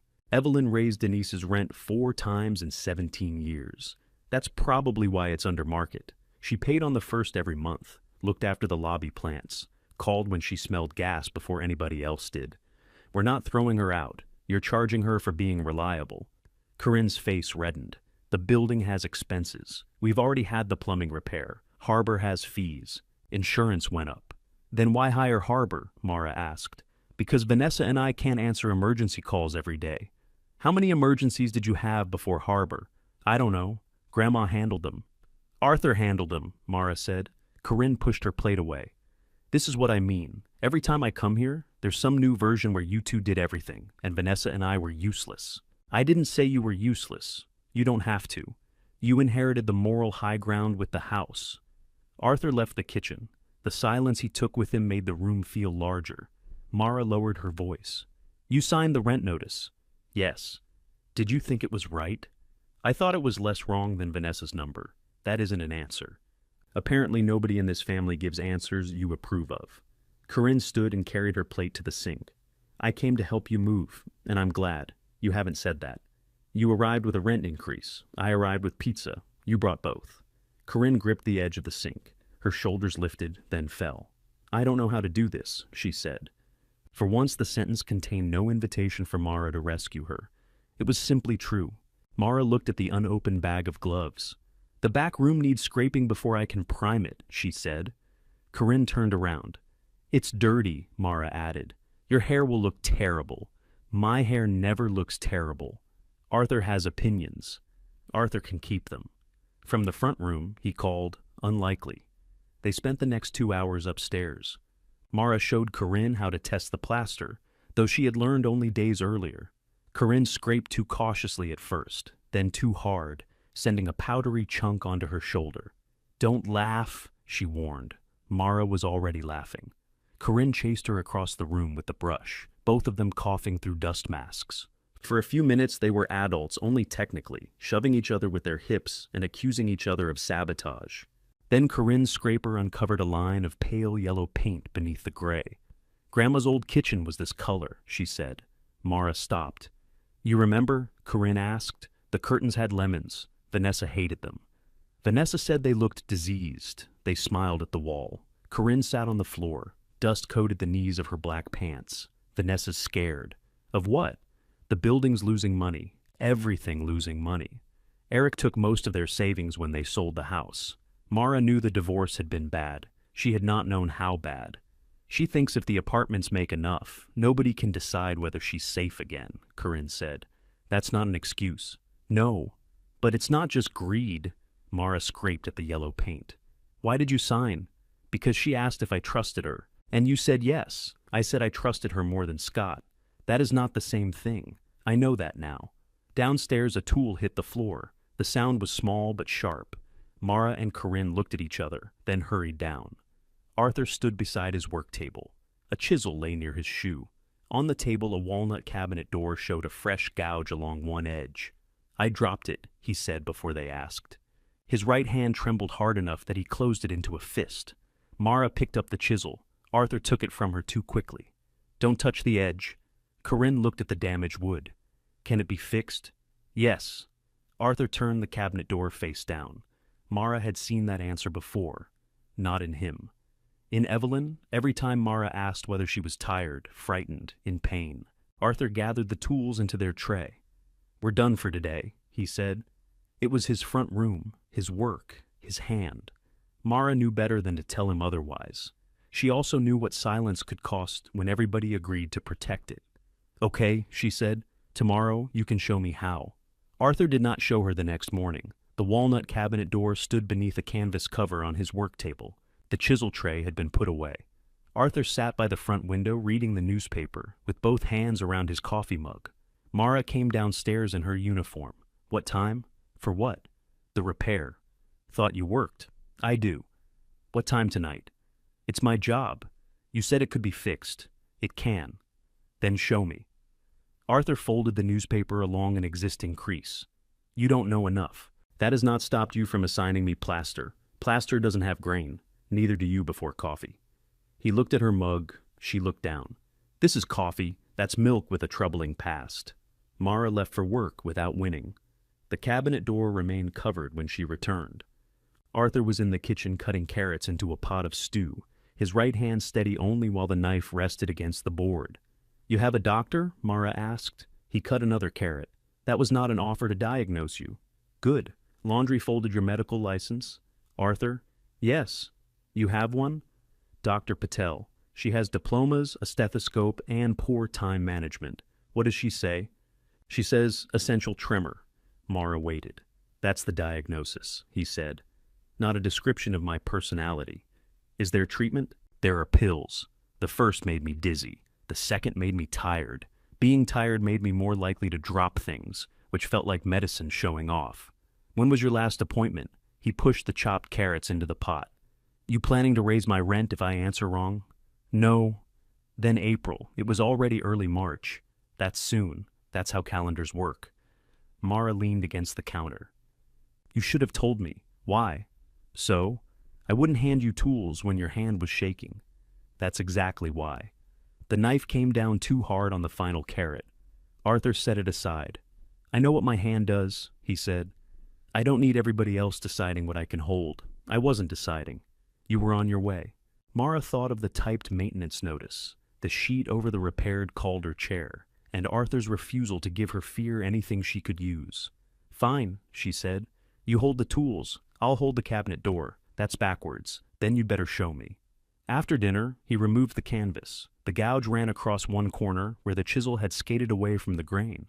It was shallow, but on the polished walnut it looked white and raw. You can sand it out? Mara asked. Not without changing the edge. Fill it? Then it'll look filled. What's wrong with looking repaired? Arthur stared at the door. Mara realized she had said more than she intended. He took a shallow tray from a shelf and showed her how to collect fine walnut dust from a sanding block. They mixed the dust with glue, pressed it into the gouge, and let it set. Arthur explained color matching, grain direction, and why impatience became visible under finish. His hand shook when he held the small scraper. He placed it down. You do it, he said. Mara did not look at him. Like this? Lower angle. You're shaving the fill, not punishing it. She adjusted. Slower. At this speed, the tree will grow back. Tree did better work. She scraped until the fill sat nearly level, then sanded with paper so fine it felt smooth against her fingertip. Arthur inspected the edge beneath the work lamp. Again, he said. It took 4 attempts before he nodded. The repair did not disappear. A thin, dark line remained where the gouge had been, but the edge looked deliberate again. Whose is it? Mara asked. Mrs. Epps. Lives near Patterson Park. Kitchen cabinet from her mother's house. She pays you to repair doors? She pays me to repair what the man she hired ruined. How much? Arthur named a price. That's too low. She's been coming here 15 years. So she gets a discount. She gets the price. You sound like Grandma. I'm going upstairs. You live down here. Then you go upstairs. Mrs. Epps arrived 2 evenings later, wearing a red raincoat and carrying a tin of butter cookies. She examined the repaired corner, ran one thumb along the grain, and smiled. Can't hardly see it. You can see it, Arthur said. I said hardly. Mara handed her the cabinet door, while Arthur wrote the payment in a ledger. His handwriting wavered on the final number. Mrs. Epps noticed. She said nothing. Instead, she asked Mara whether she was Arthur's apprentice. No, they answered together. Mrs. Epps laughed. That's how it starts. After she left, Mara counted the cash and wrote a receipt because Arthur's carbon book had run out. You need a better system, she said. I have a system. You keep customer phone numbers on loose paper. I know where the paper is. Mrs. Epps called 3 times because your voicemail was full. She enjoys calling. She also paid $20 more than you charged. Arthur looked at the bills. Then I owe her 20. She said it was for rush work. It took 6 days. She called that rush. He took the extra money and placed it in a coffee tin marked glue. Mara suspected the tin contained no glue. The front room changed by increments. Mara cleared one shelf for active orders, wrote customer names on masking tape, and put a cheap calendar beside the workbench. Arthur objected to every change, then corrected her spelling on the labels. A woman from Mara's hospital shift brought in a dining chair with a cracked stretcher. Arthur quoted the repair while Mara recorded the phone number and deposit. When the woman left, he asked why Mara had not told him she was bringing business. I didn't. She heard me complaining about you. Good advertising. The money did not solve the roof. It paid for supplies, a utility bill, and part of the replacement cabinet floor in Arthur's kitchen. Still, when Mara calculated the house expenses one Sunday night, the numbers no longer sat alone. There was a line for repair income, small but real. Her listing remained active. 2 buyers asked for showings. One canceled after reading the lease. The other walked through, complimented the brick, and offered less than Rick. Mara declined. Lisa called afterward. You don't have to keep rejecting people just because they notice the same problems you notice. I know. Do you still want to sell? I still want offers. That isn't quite the same. No. Lisa did not press. Tell me when it changes. At Calder Court, Denise gave notice that she would leave at the end of her lease. Corinne told Mara while standing in Weller's middle room, painting over the gray wall where they had exposed the old yellow. She had returned twice to help without bringing pizza or an apology. Arthur had begun leaving the proper tools on the stairs before she arrived. She found a smaller place near her sister, Corinne said. Because of the rent increase? She said she was thinking about moving anyway. Were those her words or Vanessa's? Corinne rolled paint over one corner. Both. Mara worked along the baseboard with a brush. Did you offer to withdraw it? Vanessa says we can't treat one tenant differently. Grandma did. Grandma had Arthur fixing things for half price and leases that look like personal letters. We can't run buildings like that. Are you running them now? Corinne stopped painting. Mara regretted it before the silence formed. Harbor lost Walter's second maintenance request, Corinne said, and they sent a late notice to a tenant who paid on time. So, fire them. There's a termination fee. How much? Enough that Vanessa says we should give them another quarter, Vanessa says. I signed too. Corinne returned the roller to the tray. You keep saying her name like I wasn't in the room. Were you? The roller handle struck the tray with a sharp clack. Corinne took off her gloves. I came here to help. You are helping. No. I'm earning the right to have you speak to me without that look. What look? The one Grandma used when she'd already decided you disappointed her. Mara felt the brush go still in her hand. Corinne wiped yellow paint from her wrist. Vanessa was right about one thing. You got her time. You also got very good at sounding like her. She left before the wall was finished. Arthur came upstairs carrying 2 mugs. He looked at the open paint can, the abandoned roller, and Mara's face. What did you say? He asked. Why do you assume it was me? Corinne said goodnight to me like she wanted witnesses. Mara accepted a mug. Do I sound like Grandma? Yes.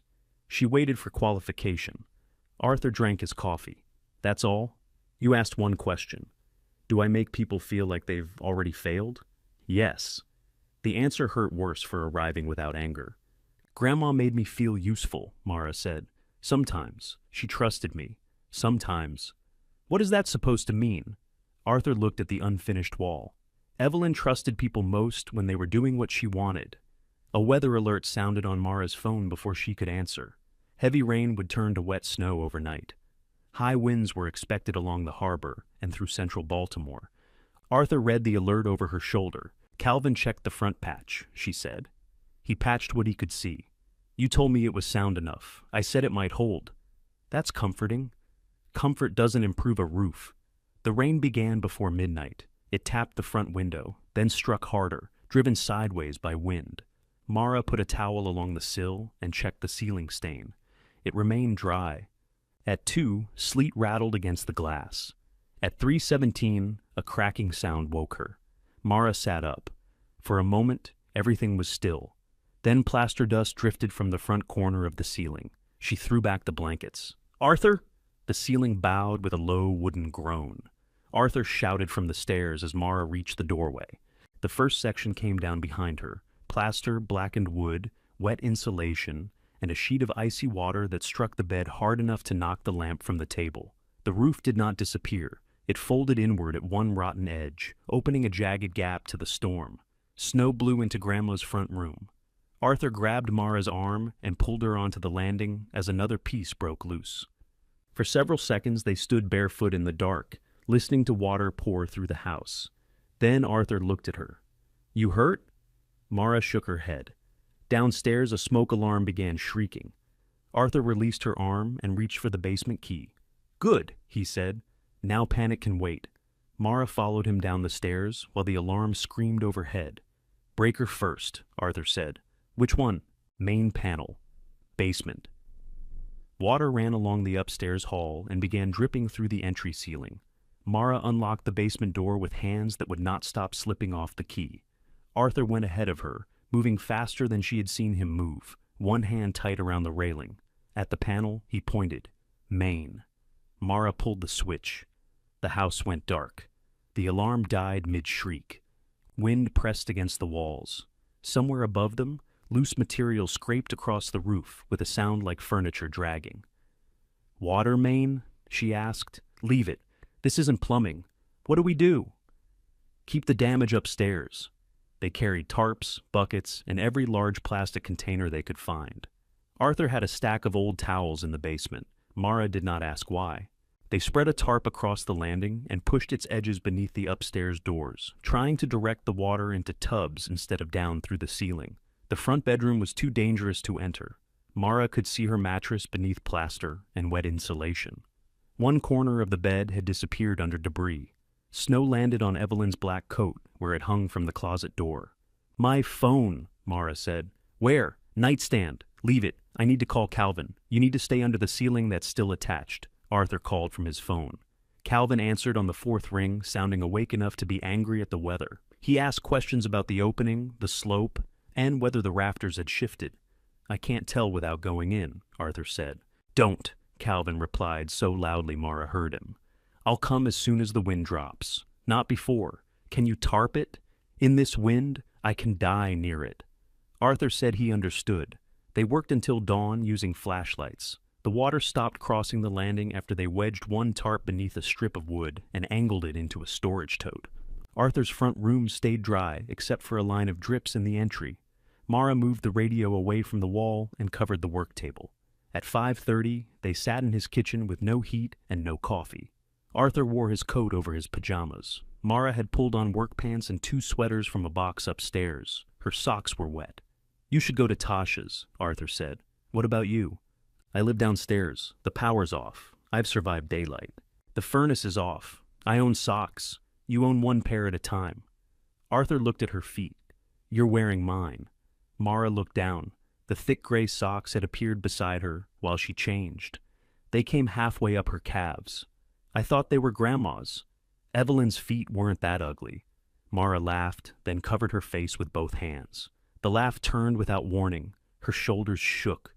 She pressed her palms against her eyes as if she could hold everything inside by force. Arthur stood, opened a cabinet, and took out a paper napkin. "That's what you have?" she asked through her hands. "It's clean." She accepted it. The thin paper tore against her wet face. Arthur put the entire napkin holder on the table. Calvin arrived after 8, when the sleet softened to rain. He climbed only high enough to inspect from the ladder, then went upstairs with Arthur and Mara standing behind the yellow tape he stretched across the bedroom doorway. The patched shingles had held. The decking beside them had not.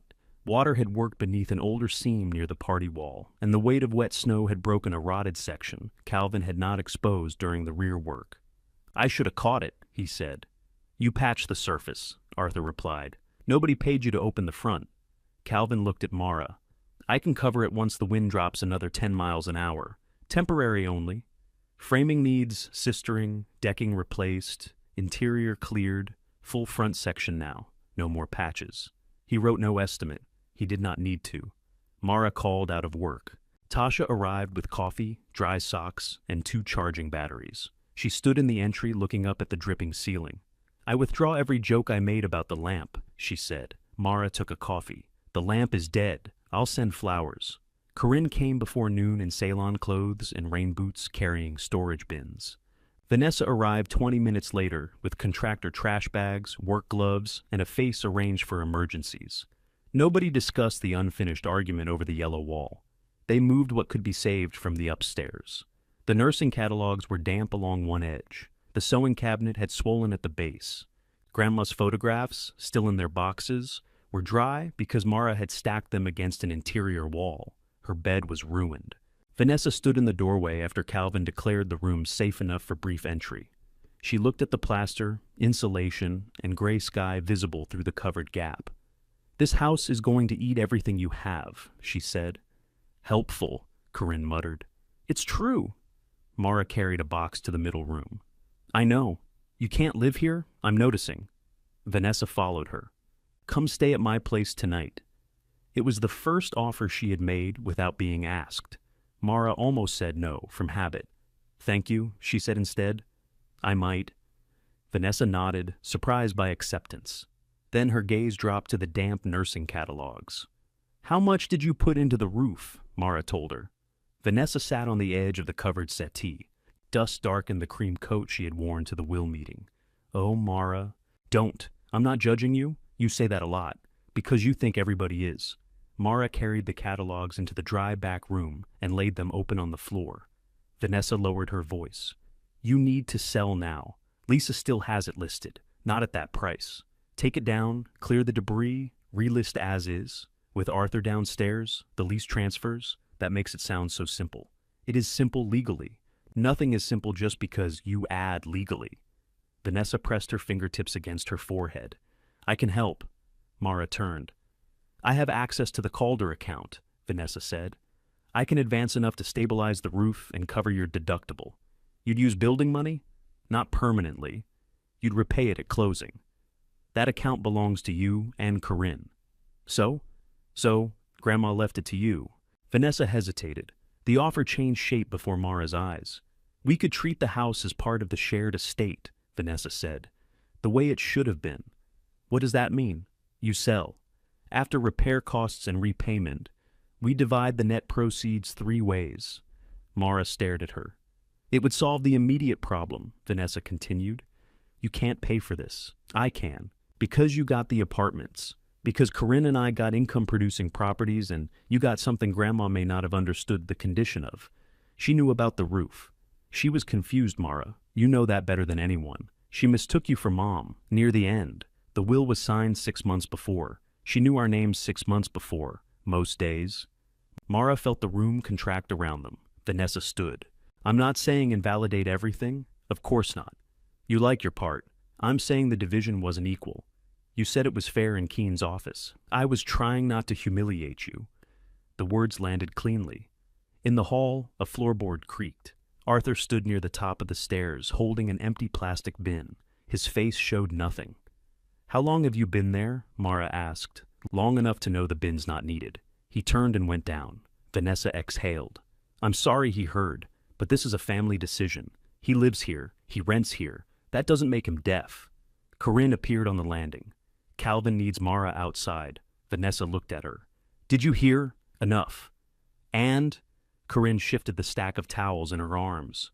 The Calder account isn't yours to offer without me. I know. I was going to ask. You offered first. I'm trying to keep the roof from falling farther. Corinne looked at Mara. Do you want to sell?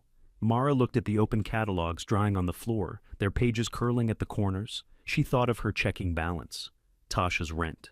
Calvin refusing to write a number until she was sitting down. Yes, she said. Vanessa relaxed. The sound of it made Mara add, I think so. That was enough for Arthur. By evening, Calvin had covered the opening with a storm tarp and braced the damaged edge from inside. The electricity could be restored downstairs, but the upstairs circuit remained off. Mara planned to sleep on Vanessa's sofa. She found Arthur in the front room, packing hand tools into his dented metal box. What are you doing? Making space. For what? Inspection. Buyers like empty rooms. They're your rooms. For 4 more years, according to paper. He closed the toolbox. I didn't agree to Vanessa's plan. You said yes. I said, I think so. Buyers don't pay extra for hesitation. Mara stepped between him and the work table. Stop. Arthur's hand tightened around the toolbox handle. You can't pack every time I get scared, she said. I'm not packing everything. Fine. You can't pack 1 drawer every time. I'm moving tools. Where? Darnell has room in his shop. For your tools or you. My tools. And you'll sit here with nothing to do while people walk through and calculate your lease horizon? His jaw shifted. Mara's anger rose too quickly, fueled by cold exhaustion and the humiliation still burning from upstairs. I resent this, she said. Arthur looked at her. I resent that everybody gets to measure whether I'm good by what I give up. Vanessa got 6 apartments and calls it planning. Corinne signs rent increases and gets to be confused. I spend my savings on a roof and 1 piece falls in. And somehow, if I sell, I'm the person who abandoned you. I didn't say that. You don't have to. You cover the chair. You type tenant under your name. You carry tools out like I've already put you on the street. Arthur set the toolbox on the floor. Mara's voice broke, but she kept going. I don't want to lose school again to prove I have a heart. I don't want to be useful every minute, and I don't want this house if keeping it means becoming grandma. The rain tapped against the front window. Arthur sat in the work chair. For once, he looked his age. Evelyn didn't choose you because you were kind, he said. Mara flinched. She chose you because you stayed when staying got unpleasant. There's a difference. That doesn't make it better. No, she thought it did. He looked at his trembling hand and pressed it flat against his knee.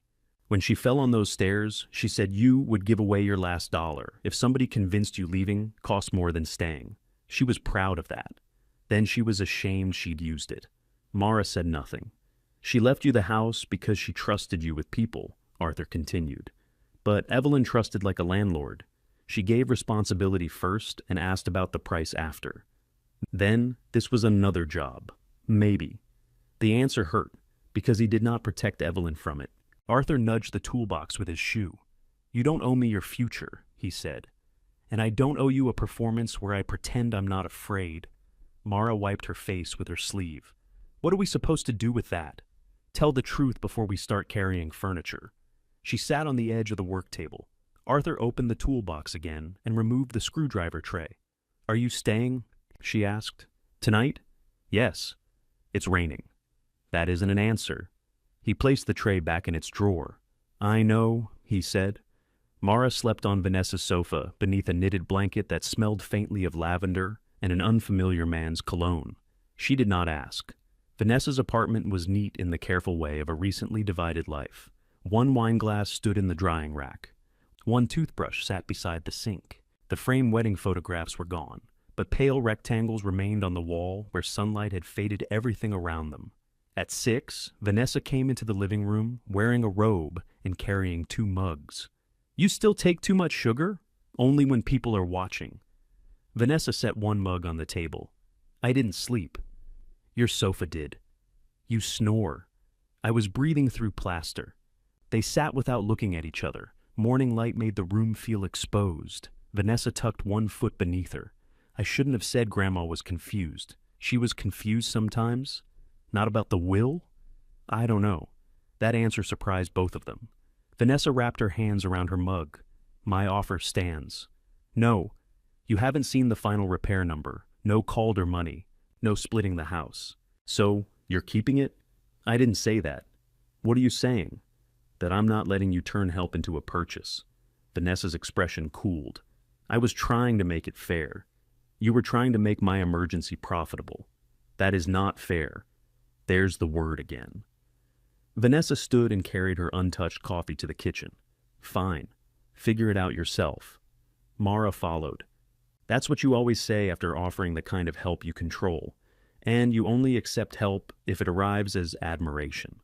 The sentence stopped Mara beside the island. Vanessa opened the refrigerator, stared inside, and closed it without taking anything. I offered you a place to sleep, she said. No conditions. You barely said thank you. I did say thank you. You said it like I'd handed you a bus schedule. Mara looked toward the sofa, where Vanessa had left a clean towel, an unopened toothbrush, and a folded t-shirt for her. Thank you, she said again. Vanessa's shoulders dropped slightly. I'm still not dividing the house. I heard you. And I'm paying for the toothbrush. Now you're being annoying on purpose. That's how I express gratitude. Vanessa almost smiled. It vanished quickly, but Mara saw it. The insurance inspector came to Weller Street that afternoon. He photographed the broken decking, measured the opening, and asked about the earlier roof work. Calvin stood beside Mara and answered plainly. The storm damage qualified for some coverage. The rot did not. Cleanup was partly covered. Replacement of the failed section was not fully covered because the wood had deteriorated before the storm. The deductible consumed most of the useful number. It helps, Calvin said after the inspector left. It helps the way a cup helps a house fire. A cup's useful if the fire's in the cup. Arthur stood in the entry. There he goes, talking. Calvin removed his cap and scratched his head. I can split what's left into 4 payments. You already split the last job, Mara said, and you paid everyone when you said. Because I emptied my savings, didn't ask where it came from. I can't promise money I don't have. I'm not asking for a promise. I'm telling you terms I can offer, Arthur said. Calvin's bad at kindness, makes it sound like invoicing. It is invoicing, Calvin replied. I have payroll. Mara looked at the estimate. 4 payments were still 4 impossible numbers, only arranged more politely. What has to happen first? She asked. Calvin pointed upstairs. Debris out. Damaged framing braced, then sistered. Decking and roof closed. Interior ceiling can wait. Your bedroom can't. Can we do the debris? Yes, if you follow instructions and don't try to save insulation, because it looks expensive. It does look expensive. It also looks wet. Arthur took the estimate from Mara. Darnell has a dump trailer. Darnell is a plumber, she said. Plumbers own things. Why? So other people can borrow them. For the first time since the collapse, the work separated into tasks instead of one enormous failure. Mara called Lisa and paused the listing. Paused or withdrawn? Lisa asked. Paused. I can do that. You think I'm making a mistake? I think you're not ready to sell. That's different. Darnell brought the trailer on Wednesday and charged only the disposal fee, provided Mara helped load. Calvin's crew secured the damaged framing. Tasha arrived after a night shift, wearing old scrubs, and announced she had come to destroy things therapeutically. Corinne appeared with gloves in all 3 sizes. She found Mara upstairs pulling wet lath from a pile. I came to finish the wall, Corinne said. The wall is not currently our biggest wall problem, I noticed. They worked beside each other for an hour before Corinne spoke again. I'm sorry I said you sounded like Grandma. You were right. That doesn't make it kind. No. Corinne tugged a nail from a strip of wood. You were right, too. About what? Harbor. Vanessa finally called the emergency line from a different number. They answered because they thought she was a prospective client. Mara stopped working. That would be funny if tenants weren't paying for it, Corinne added. We're terminating them. The fee? We'll owe it. Vanessa agreed. She used words I won't repeat near structural damage. Mara returned to the debris. What are you going to do instead? That's why I'm here. No, I didn't ask yet. You brought the asking face. What does the asking face look like? Like you're sorry in advance. Corinne sat back on her heels. We need Arthur's records. They're not mine. We need his help. That's also not mine. Can you ask him to meet with us? You can ask him. He won't answer my calls. Come downstairs. Arthur was in the front room fitting a clamp around a dining chair stretcher. His right hand trembled, but the jig held the pieces steady while he tightened it with his left. Corinne stood in the doorway. Arthur? No, I haven't asked. Better system.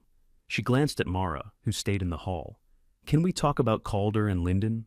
Arthur checked the joint alignment. You can. We're ending the contract with Harbor. Congratulations. We need to understand the buildings before we hire anyone else. That sounds sensible. Can we use your notebooks? No. Corinne inhaled. Can we pay you to walk us through them? Arthur looked up. We'd pay a consulting rate, she continued. A real one, not the old arrangement. You set the scope. We'll put it in writing. Whose idea? Mine. Arthur looked at Mara. She asked me to ask you, Mara said. I didn't. Corinne nodded. She made me do the scary part myself. Cruel woman. I know. Arthur released the clamp and retightened it by a quarter turn. Both sisters attend. Vanessa will? Did she say that? She will after I threaten her. No threats. If she won't come, answers no. Corinne's mouth tightened. She owes the tenants a working building whether she likes you or not. Correct. So why make them depend on her apology? I didn't ask for one. What are you asking for? Attendance. The distinction sat there. Arthur wiped glue from the joint. You both learned the shutoffs, service schedule, tenant history, vendor numbers. You make your own copies, not Mara, not me. What will you do? Answer questions. Will you come to the buildings? One walk through each. After that, stairs decide. Corinne heard what he had not said about his hand and did not look at it. What rate? She asked. Arthur named one lower than Scott's. Mara said. Higher. He frowned. You're undercharging. It's my rate. You'll spend hours preparing. Stay out of it. Corinne looked between them. Should I leave while management negotiates with labor? Arthur pointed toward the hallway. Yes. She went into the kitchen, laughing under her breath. Mara lowered her voice. If they want professional help, charge professionally. I don't need you pricing me. You put $20 in a glue tin. That's unrelated. You worked for Grandma at half price until everybody forgot it was work. I didn't forget. They did. Arthur's jaw set. Mara took the customer calendar from beside the workbench. Mrs. Epps paid extra. Geraldine from the hospital referred another person. You have 3 jobs waiting, and you're still quoting like the electricity is free. Customers go elsewhere when prices rise. Some will. You sound pleased. I sound honest. Arthur looked toward the kitchen, where Corinne was opening and closing cabinets in search of coffee. What's your fee? He asked. For what? Scheduling, receipts, insulting the owner? I am the owner of the house, not the work. The words mattered more than either of them acknowledged. Mara looked at the active orders on the shelf. 10%. Arthur barked a laugh. 5, 8, and I answer the phone. 6, and you stop calling glue a supply category. There are kinds. 7, and we buy a receipt book. Arthur considered. 6 and coffee. Who makes it? Depends whether you want 7. They settled on 6. Corinne returned with 3 mugs and a plate of butter cookies Mrs. Epps had left behind. Did capitalism survive? Barely, Mara said. Arthur opened one of the black notebooks, but did not hand it over. Thursday, he told Corinne, 6 o'clock. Here first. Why here? Because you start with the tenants. I thought we were starting with the buildings. Arthur turned to a blank page and wrote Calder Court at the top. Buildings don't call about the heat, he said. Vanessa arrived Thursday at 6:27, still wearing office clothes and carrying her impatience like a second handbag. I had to leave a client meeting. Arthur looked at the clock. Then you're 27 minutes less informed. Vanessa sat opposite Corinne at the kitchen table. Mara remained near the sink, though every instinct told her to take a chair between them. Arthur placed a photocopied tenant list in front of each sister. Vanessa glanced at the first page. We already have names and lease dates. What kind of work does Walter Ruiz avoid because of his back? Arthur asked. Vanessa looked up. Who has a key for Denise's apartment when she travels? Which tenant works nights and needs inspection calls after noon? Who smells gas before anybody else? Who doesn't hear the basement alarm without her hearing aids? Vanessa's expression shifted from irritation to defense. Grandma didn't put any of that in the leases. No.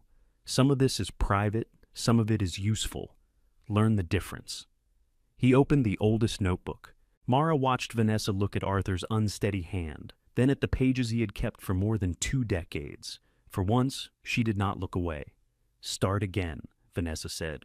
Walter Ruiz, what do we need to know? Arthur began with Walter's back and ended with the boiler. He showed Vanessa and Corinne which radiators needed shims, which valves had been replaced, and why Calder's heat could sound violent while remaining functional. He made them copy the furnace filter sizes by hand. We have phones, Vanessa said. Phones get dropped in toilets. Not often. Once is enough. He moved to Linden Place. The basement shutoff was marked in his notebook with a sketch of the storage cages. He explained that the third-floor bathroom stack had been repaired in sections over 12 years and should be inspected from 3A before anyone opened a first-floor ceiling again. Vanessa wrote faster. Corinne asked questions. At 8:30, Arthur closed the notebook. We're not done, Vanessa said. I am. We've only covered mechanical systems. You've covered what fits in one evening. When can we continue? After the walkthrough. Vanessa checked her calendar. Saturday morning, 10. We have a meeting at Calder at 9. Then you'll already be there. After they left, Mara found Arthur rubbing his right hand beneath the kitchen table. You went too long, she said. I sat in a chair. You wrote for 2 hours. I have written before. Next time I take notes. They need to. I can make copies. Arthur looked toward the notebook stacked beside him. If they don't write it, it becomes another thing somebody does for them. Mara sat opposite him. You could still talk less. That advice from you? I'll put it in writing. On Saturday, Arthur walked Calder Court slowly. He used the handrail and stopped on each landing without pretending he had meant to admire the walls. Mara came because she had agreed to handle his schedule, not because Vanessa had asked. Scott Mercer appeared in the lobby carrying a folder and a smile that vanished when he saw Arthur. We were told this meeting concerned transition closeout, Scott said. It does, Corinne replied. We're identifying everything your files don't. Scott glanced at Mara. Harbor can't be responsible for undocumented historical arrangements. Denise came down the stairs carrying 2 empty picture frames. You weren't responsible for documented requests either, she said. Scott opened his folder. Ms. Carter, both of your tickets show resolved. My radiator vent is resolved. Your man left the bedroom floor scratched, and the knocking returned because he took out Arthur's shim. Arthur looked at Vanessa. Vanessa wrote something on her pad. We'll fix the floor and replace the shim. Before I move? Yes. Denise studied her. Why? Because we damaged it. The answer seemed to surprise Denise more than an excuse would have. They inspected every common space and 4 apartments whose tenants had agreed to entry. Arthur pointed, but he did not touch. Vanessa opened access panels, photographed serial numbers, and got dust on her knees. Corinne tested smoke alarms and wrote down dates. At Linden Place, they found 2 bags of maintenance mail in a locked office cabinet. Harbor had scanned some requests and ignored others. A slow leak beneath a sink had swollen a kitchen base cabinet. A hallway light had been out for 6 weeks. None of it was catastrophic. Together, it was expensive. Scott called them transition discrepancies. Vanessa fired him in the basement beside cage 3. Her voice shook, but she did it. The termination fee arrived Monday. So did Denise's final rent payment. Another Calder tenant declined renewal in April, explaining that he had found a quieter building with faster maintenance. A third left Linden after the latest increase. Each empty unit needed painting, cleaning, and repairs before it could be rented again. Vanessa lowered the asking rent twice, but refused to lower it to Evelyn's old number. Otherwise, the increase was pointless, she said. The empty apartment is making 0, Corinne replied. They argued in Weller's kitchen because Arthur had become the only consultant both would attend.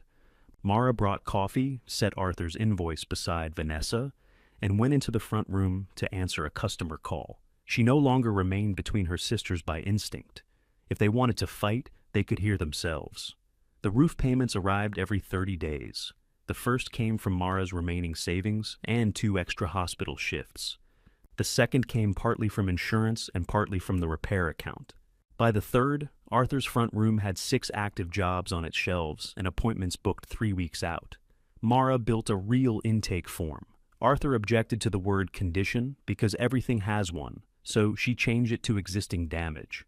Customers signed beneath descriptions of loose joints, split veneer, missing hardware, and old repairs that might fail when dismantled.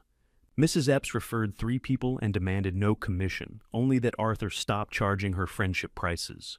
Geraldine from the hospital brought a small desk. Darnell brought 2 dining chairs and refused to pay until Arthur produced a proper invoice. Calvin asked them to repair a tool chest his father had used and traded part of the price against Mara's final roof balance. No invisible favors, Mara told him. It's on paper, Calvin said. Visible as taxes. Arthur taught Mara to strip damaged finish without erasing age, to clamp square, and to stop sanding before an edge lost its history. She made mistakes. A walnut side table acquired a pale spot because she left solvent too long. Arthur made her call the owner herself. The owner said she had planned to put a lamp there. Arthur made Mara repair it anyway. His hands became less reliable, not more. He began using jigs he would once have mocked. Mara steadied pieces while he judged alignment. On bad days, he did no cutting. He answered questions, mixed stains, and sat at the work table with his hands wrapped around coffee until the shaking eased. He kept his April appointment with Dr. Patel. Mara did not ask what happened until he volunteered that they were trying a lower dose of a different medication. Any side effects? She says irritability. How will we tell? Arthur shut the appointment calendar in her face. Upstairs, the front bedroom remained unfinished after the roof closed. Mara slept in the back room beside stacked boxes and the blue settee. The new decking kept the ceiling dry. She paid for insulation and hung it with Corinne's help, but left the plaster for later. Leaving something unfinished became its own kind of discipline. The photographs survived. On evenings when the workshop phone stayed quiet, Mara sorted them on the middle room floor. Evelyn appeared young beside buildings that looked older than she did. In one picture, she stood outside Calder Court with a paint roller in one hand and Arthur beside her, holding the repaired lobby chair. Both were laughing at something beyond the frame. Lucille appeared in another photograph at a folding table in Weller's backyard, wearing a yellow blouse and pointing a serving spoon at Evelyn. Mara carried it downstairs. Arthur held the picture by its edges. What was she saying? Evelyn put raisins in potato salad. Why? She claimed it needed sweetness. What happened? Lucille threw it away. Good. Arthur smiled at the photograph. It was the first time Mara saw his face become younger without becoming happier. She was sick then? Mara asked. Not yet.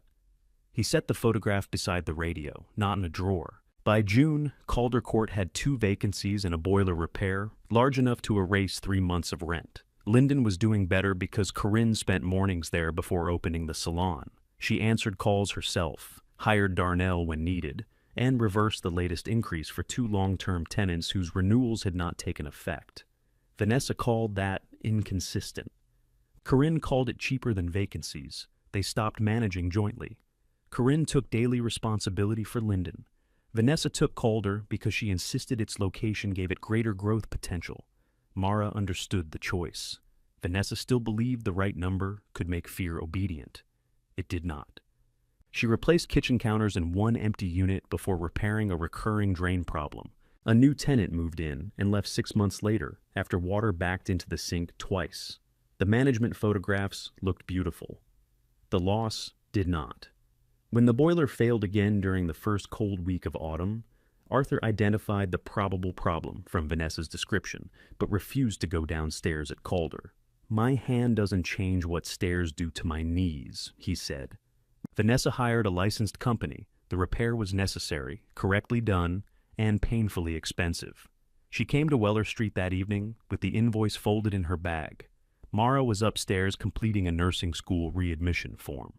The roof had delayed it by 1 semester. The workshop income could not replace her hospital wages, but her 6% covered books if she continued taking 2 evening shifts each week. She had not told her sisters yet. Vanessa stood in the doorway looking at the form. "You're going back? If they readmit me. They will. You don't know that. You stayed awake through Grandma's hospice. You can survive paperwork." It was not quite praise and not quite apology. Mara accepted it anyway. Vanessa sat on the blue settee. The orange soda stain remained visible along one cushion. "I'm selling Calder," she said. Mara placed the form on the sewing cabinet. "Does Corinne agree?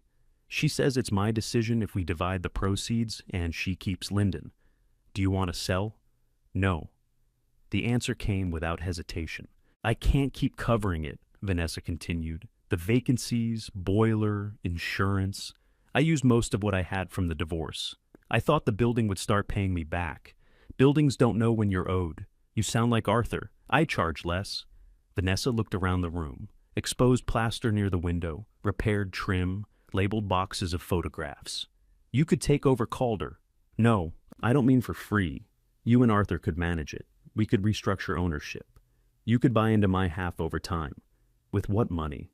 "The house has equity now that the roof is repaired." Mara stared at her. Vanessa raised both hands. "I'm suggesting an option. You're suggesting I risk this house to save the building you got instead. When you put it that way, how else is there to put it?" Vanessa stood. "I came here before listing it because I thought maybe you wanted part of Grandma's real estate. I have part. You have a house that barely pays its own bills. I know what I have, and I know what I'm losing." The words sharpened into anger, then cracked. Vanessa sat again. "I can't lose another home," she said. "Calder isn't your home. It was supposed to be the thing nobody could take. No one is taking it. It costs more than you can pay. That feels the same." Mara sat beside her, leaving space between them. "I can't buy you out," she said. "I won't borrow against Weller, and Arthur isn't going back to keeping the building alive, so you never have to feel scared." Vanessa wiped beneath one eye with the heel of her hand. "I know. You can sell it without making that proof you failed." "That sounds like something you learned very recently. It was expensive." Vanessa laughed through her nose. Calder sold in November to a local owner who already managed 2 nearby buildings. The price covered its debts and left Vanessa with less than she had imagined at the will meeting, though more than Mara had ever held at once. The new owner retained the remaining tenants and kept the repaired lobby chair in place. On the final day, Vanessa sat in that chair while the last paperwork was handled upstairs. Mara found her there with a cardboard box containing Evelyn's spare coffee cups, a bundle of keys that no longer opened anything she owned, and the silver scarf Denise had reclaimed, washed, and returned. "I thought this was what Grandma wanted me to have," Vanessa said.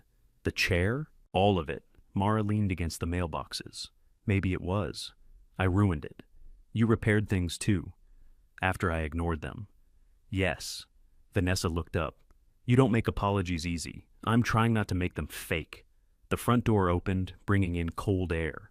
Vanessa held the scarf tighter. "When Grandma got sick, I knew," she said. "Before you told us how bad it was, I knew enough." Mara said nothing. "I kept waiting for someone to force me to come," Vanessa continued. "You, Corinne, the doctor, Grandma. Then I could be angry about being forced instead of admitting I was afraid." The brass mailboxes blurred in Mara's vision.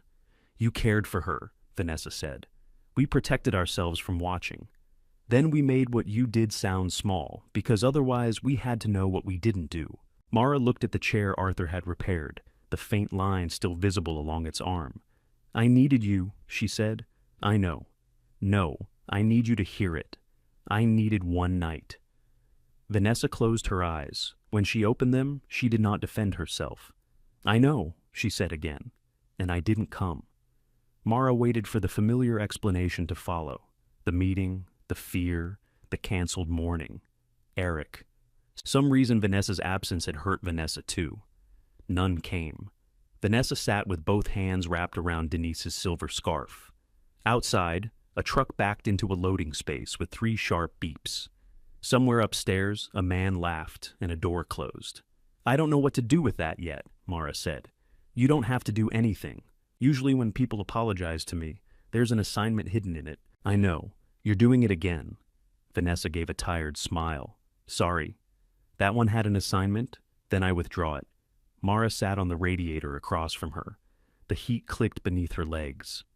I wanted you to feel guilty, she admitted. Not just know you should. I wanted you to hurt enough that it looked like mine. Did it work? Sometimes. Vanessa nodded, accepting that too. The new owner's footsteps sounded on the stairs. Their time in the lobby was ending. Vanessa stood and lifted the box of coffee cups. Can you take the keys? She asked. They're not mine. I know. I just don't want to carry them. Mara held out her hand. The ring of keys was heavier than it looked. Calder's front door, boiler room, vacant apartments, storage cages. Years of entry reduced to pieces of metal that would be relabeled by someone else.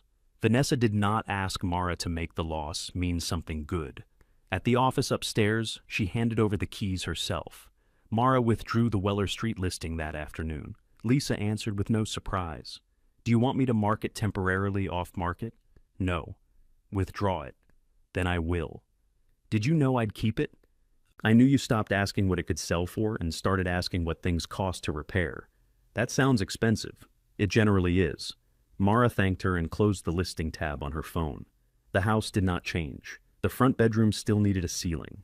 One upstairs window leaked cold air around the frame. The furnace rattled at startup, and the kitchen floor continued leaning toward Arthur's stove, as if interested in dinner. Ownership did not become wise because Mara had chosen it. She still woke some nights convinced she had sacrificed too much. She still calculated what the roof money might have done inside a tuition account. On those mornings, she did not force herself to feel grateful. She went downstairs, made coffee badly, and looked at the actual numbers. The workshop paid the final roof installment in January. Calvin marked the invoice paid and drew a tiny roof beneath his signature. Arthur objected. Makes you look unserious. I stood outside in sleet while your house tried to eat itself, Calvin said. I've earned whimsy. It didn't try to eat itself. It dropped a ceiling on the owner. Mara moved. Because I'm quick, Mara said. Because I pulled you, Arthur replied. Calvin tucked his receipt book into his coat. This is a touching family story. I'm leaving before somebody admits it. After he left, Mara taped the paid invoice inside the kitchen cabinet beside the calendar. Arthur moved it because it was crooked. Her nursing school readmission came by email on a Tuesday while she was pricing a mahogany table repair. She read the first line 3 times. Arthur was sanding across the room with both hands on a block held by a guide. Bad news? They let me back in. He stopped. Part-time, she said. Evening clinicals next term. I'll have to cut one hospital shift, and you'll need to answer the workshop phone Tuesdays. No? Then customers can speak to your voicemail. He considered the full voicemail. I'll answer. That's very generous. I'm protecting the business. Of course. Arthur returned to sanding. After several strokes, he said, Evelyn would be pleased. Mara waited for the old pressure to settle on her shoulders. It did not. I'm pleased, she said. Arthur nodded. Better. Corinne kept Linden Place. She removed Harbor's logo from the office door, returned to handwritten maintenance logs backed up on her computer, and learned enough about the systems to know when she needed Darnell, rather than a general handyman. Arthur charged for 3 more consultations, then told her she had begun asking questions she could answer herself. It was the nicest thing he ever said to her. She kept rent stable through the next renewal cycle. The empty units filled slowly, mostly through referrals from existing tenants. The building did not become an empire. It paid its bills, funded a repair reserve, and left Corinne with a modest monthly amount she refused to describe as passive. "There's nothing passive about a woman calling you at midnight because her faucet sounds judgmental," she told Mara. Vanessa used part of the Calder proceeds to pay what she owed from the divorce and save the rest. She enrolled again in the real estate licensing course, then quit halfway through.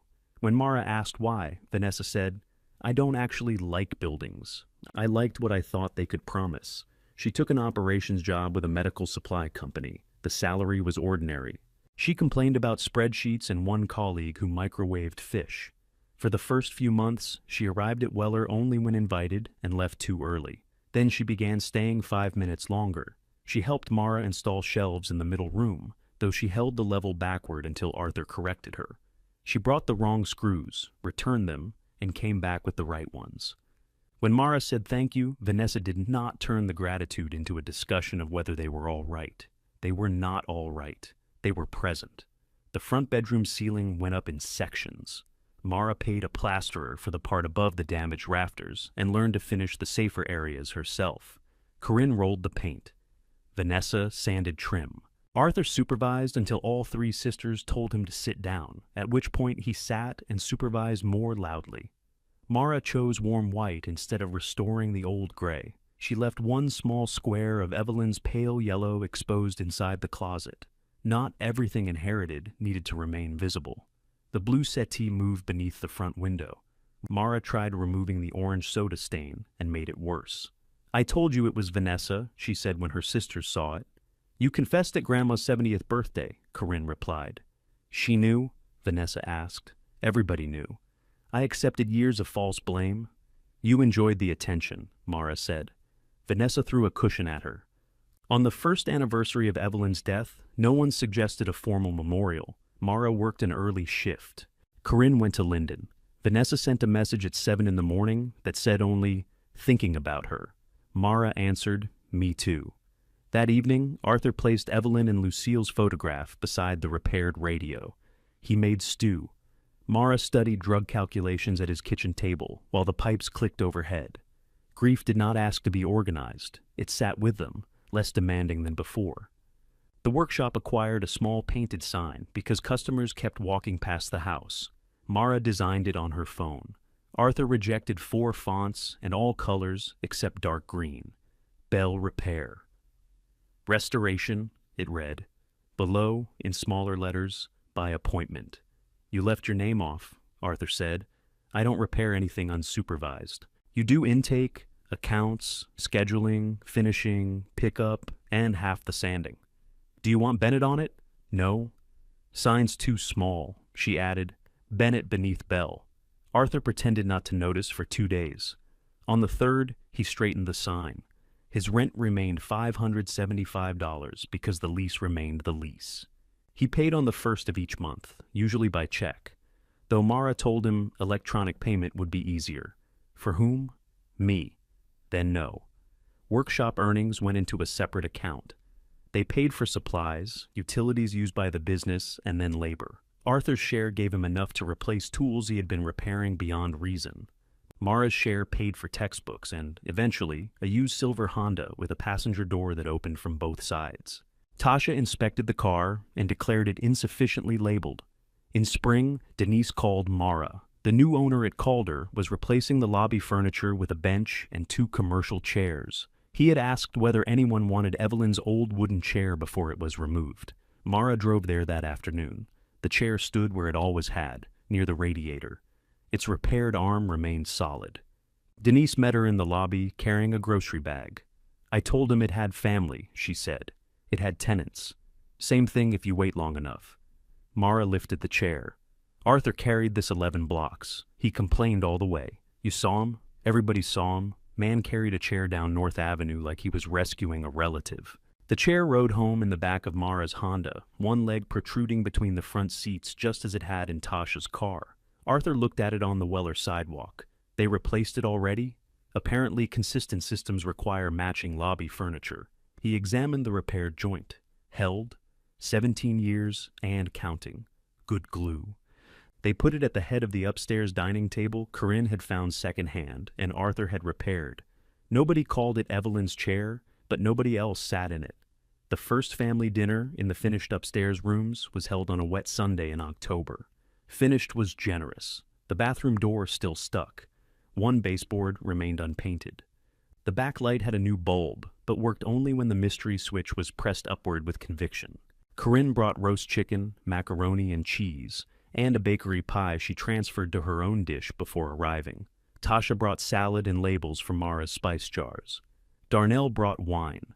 Calvin brought rolls and began explaining why grocery store bread had declined until Arthur asked him to leave. Vanessa arrived 20 minutes late and empty-handed. "I stopped at 3 places," she said from the doorway. "Everything looked wrong." Mara took her coat. "You could have brought ice." "I forgot ice." "There's ice." "Then I succeeded."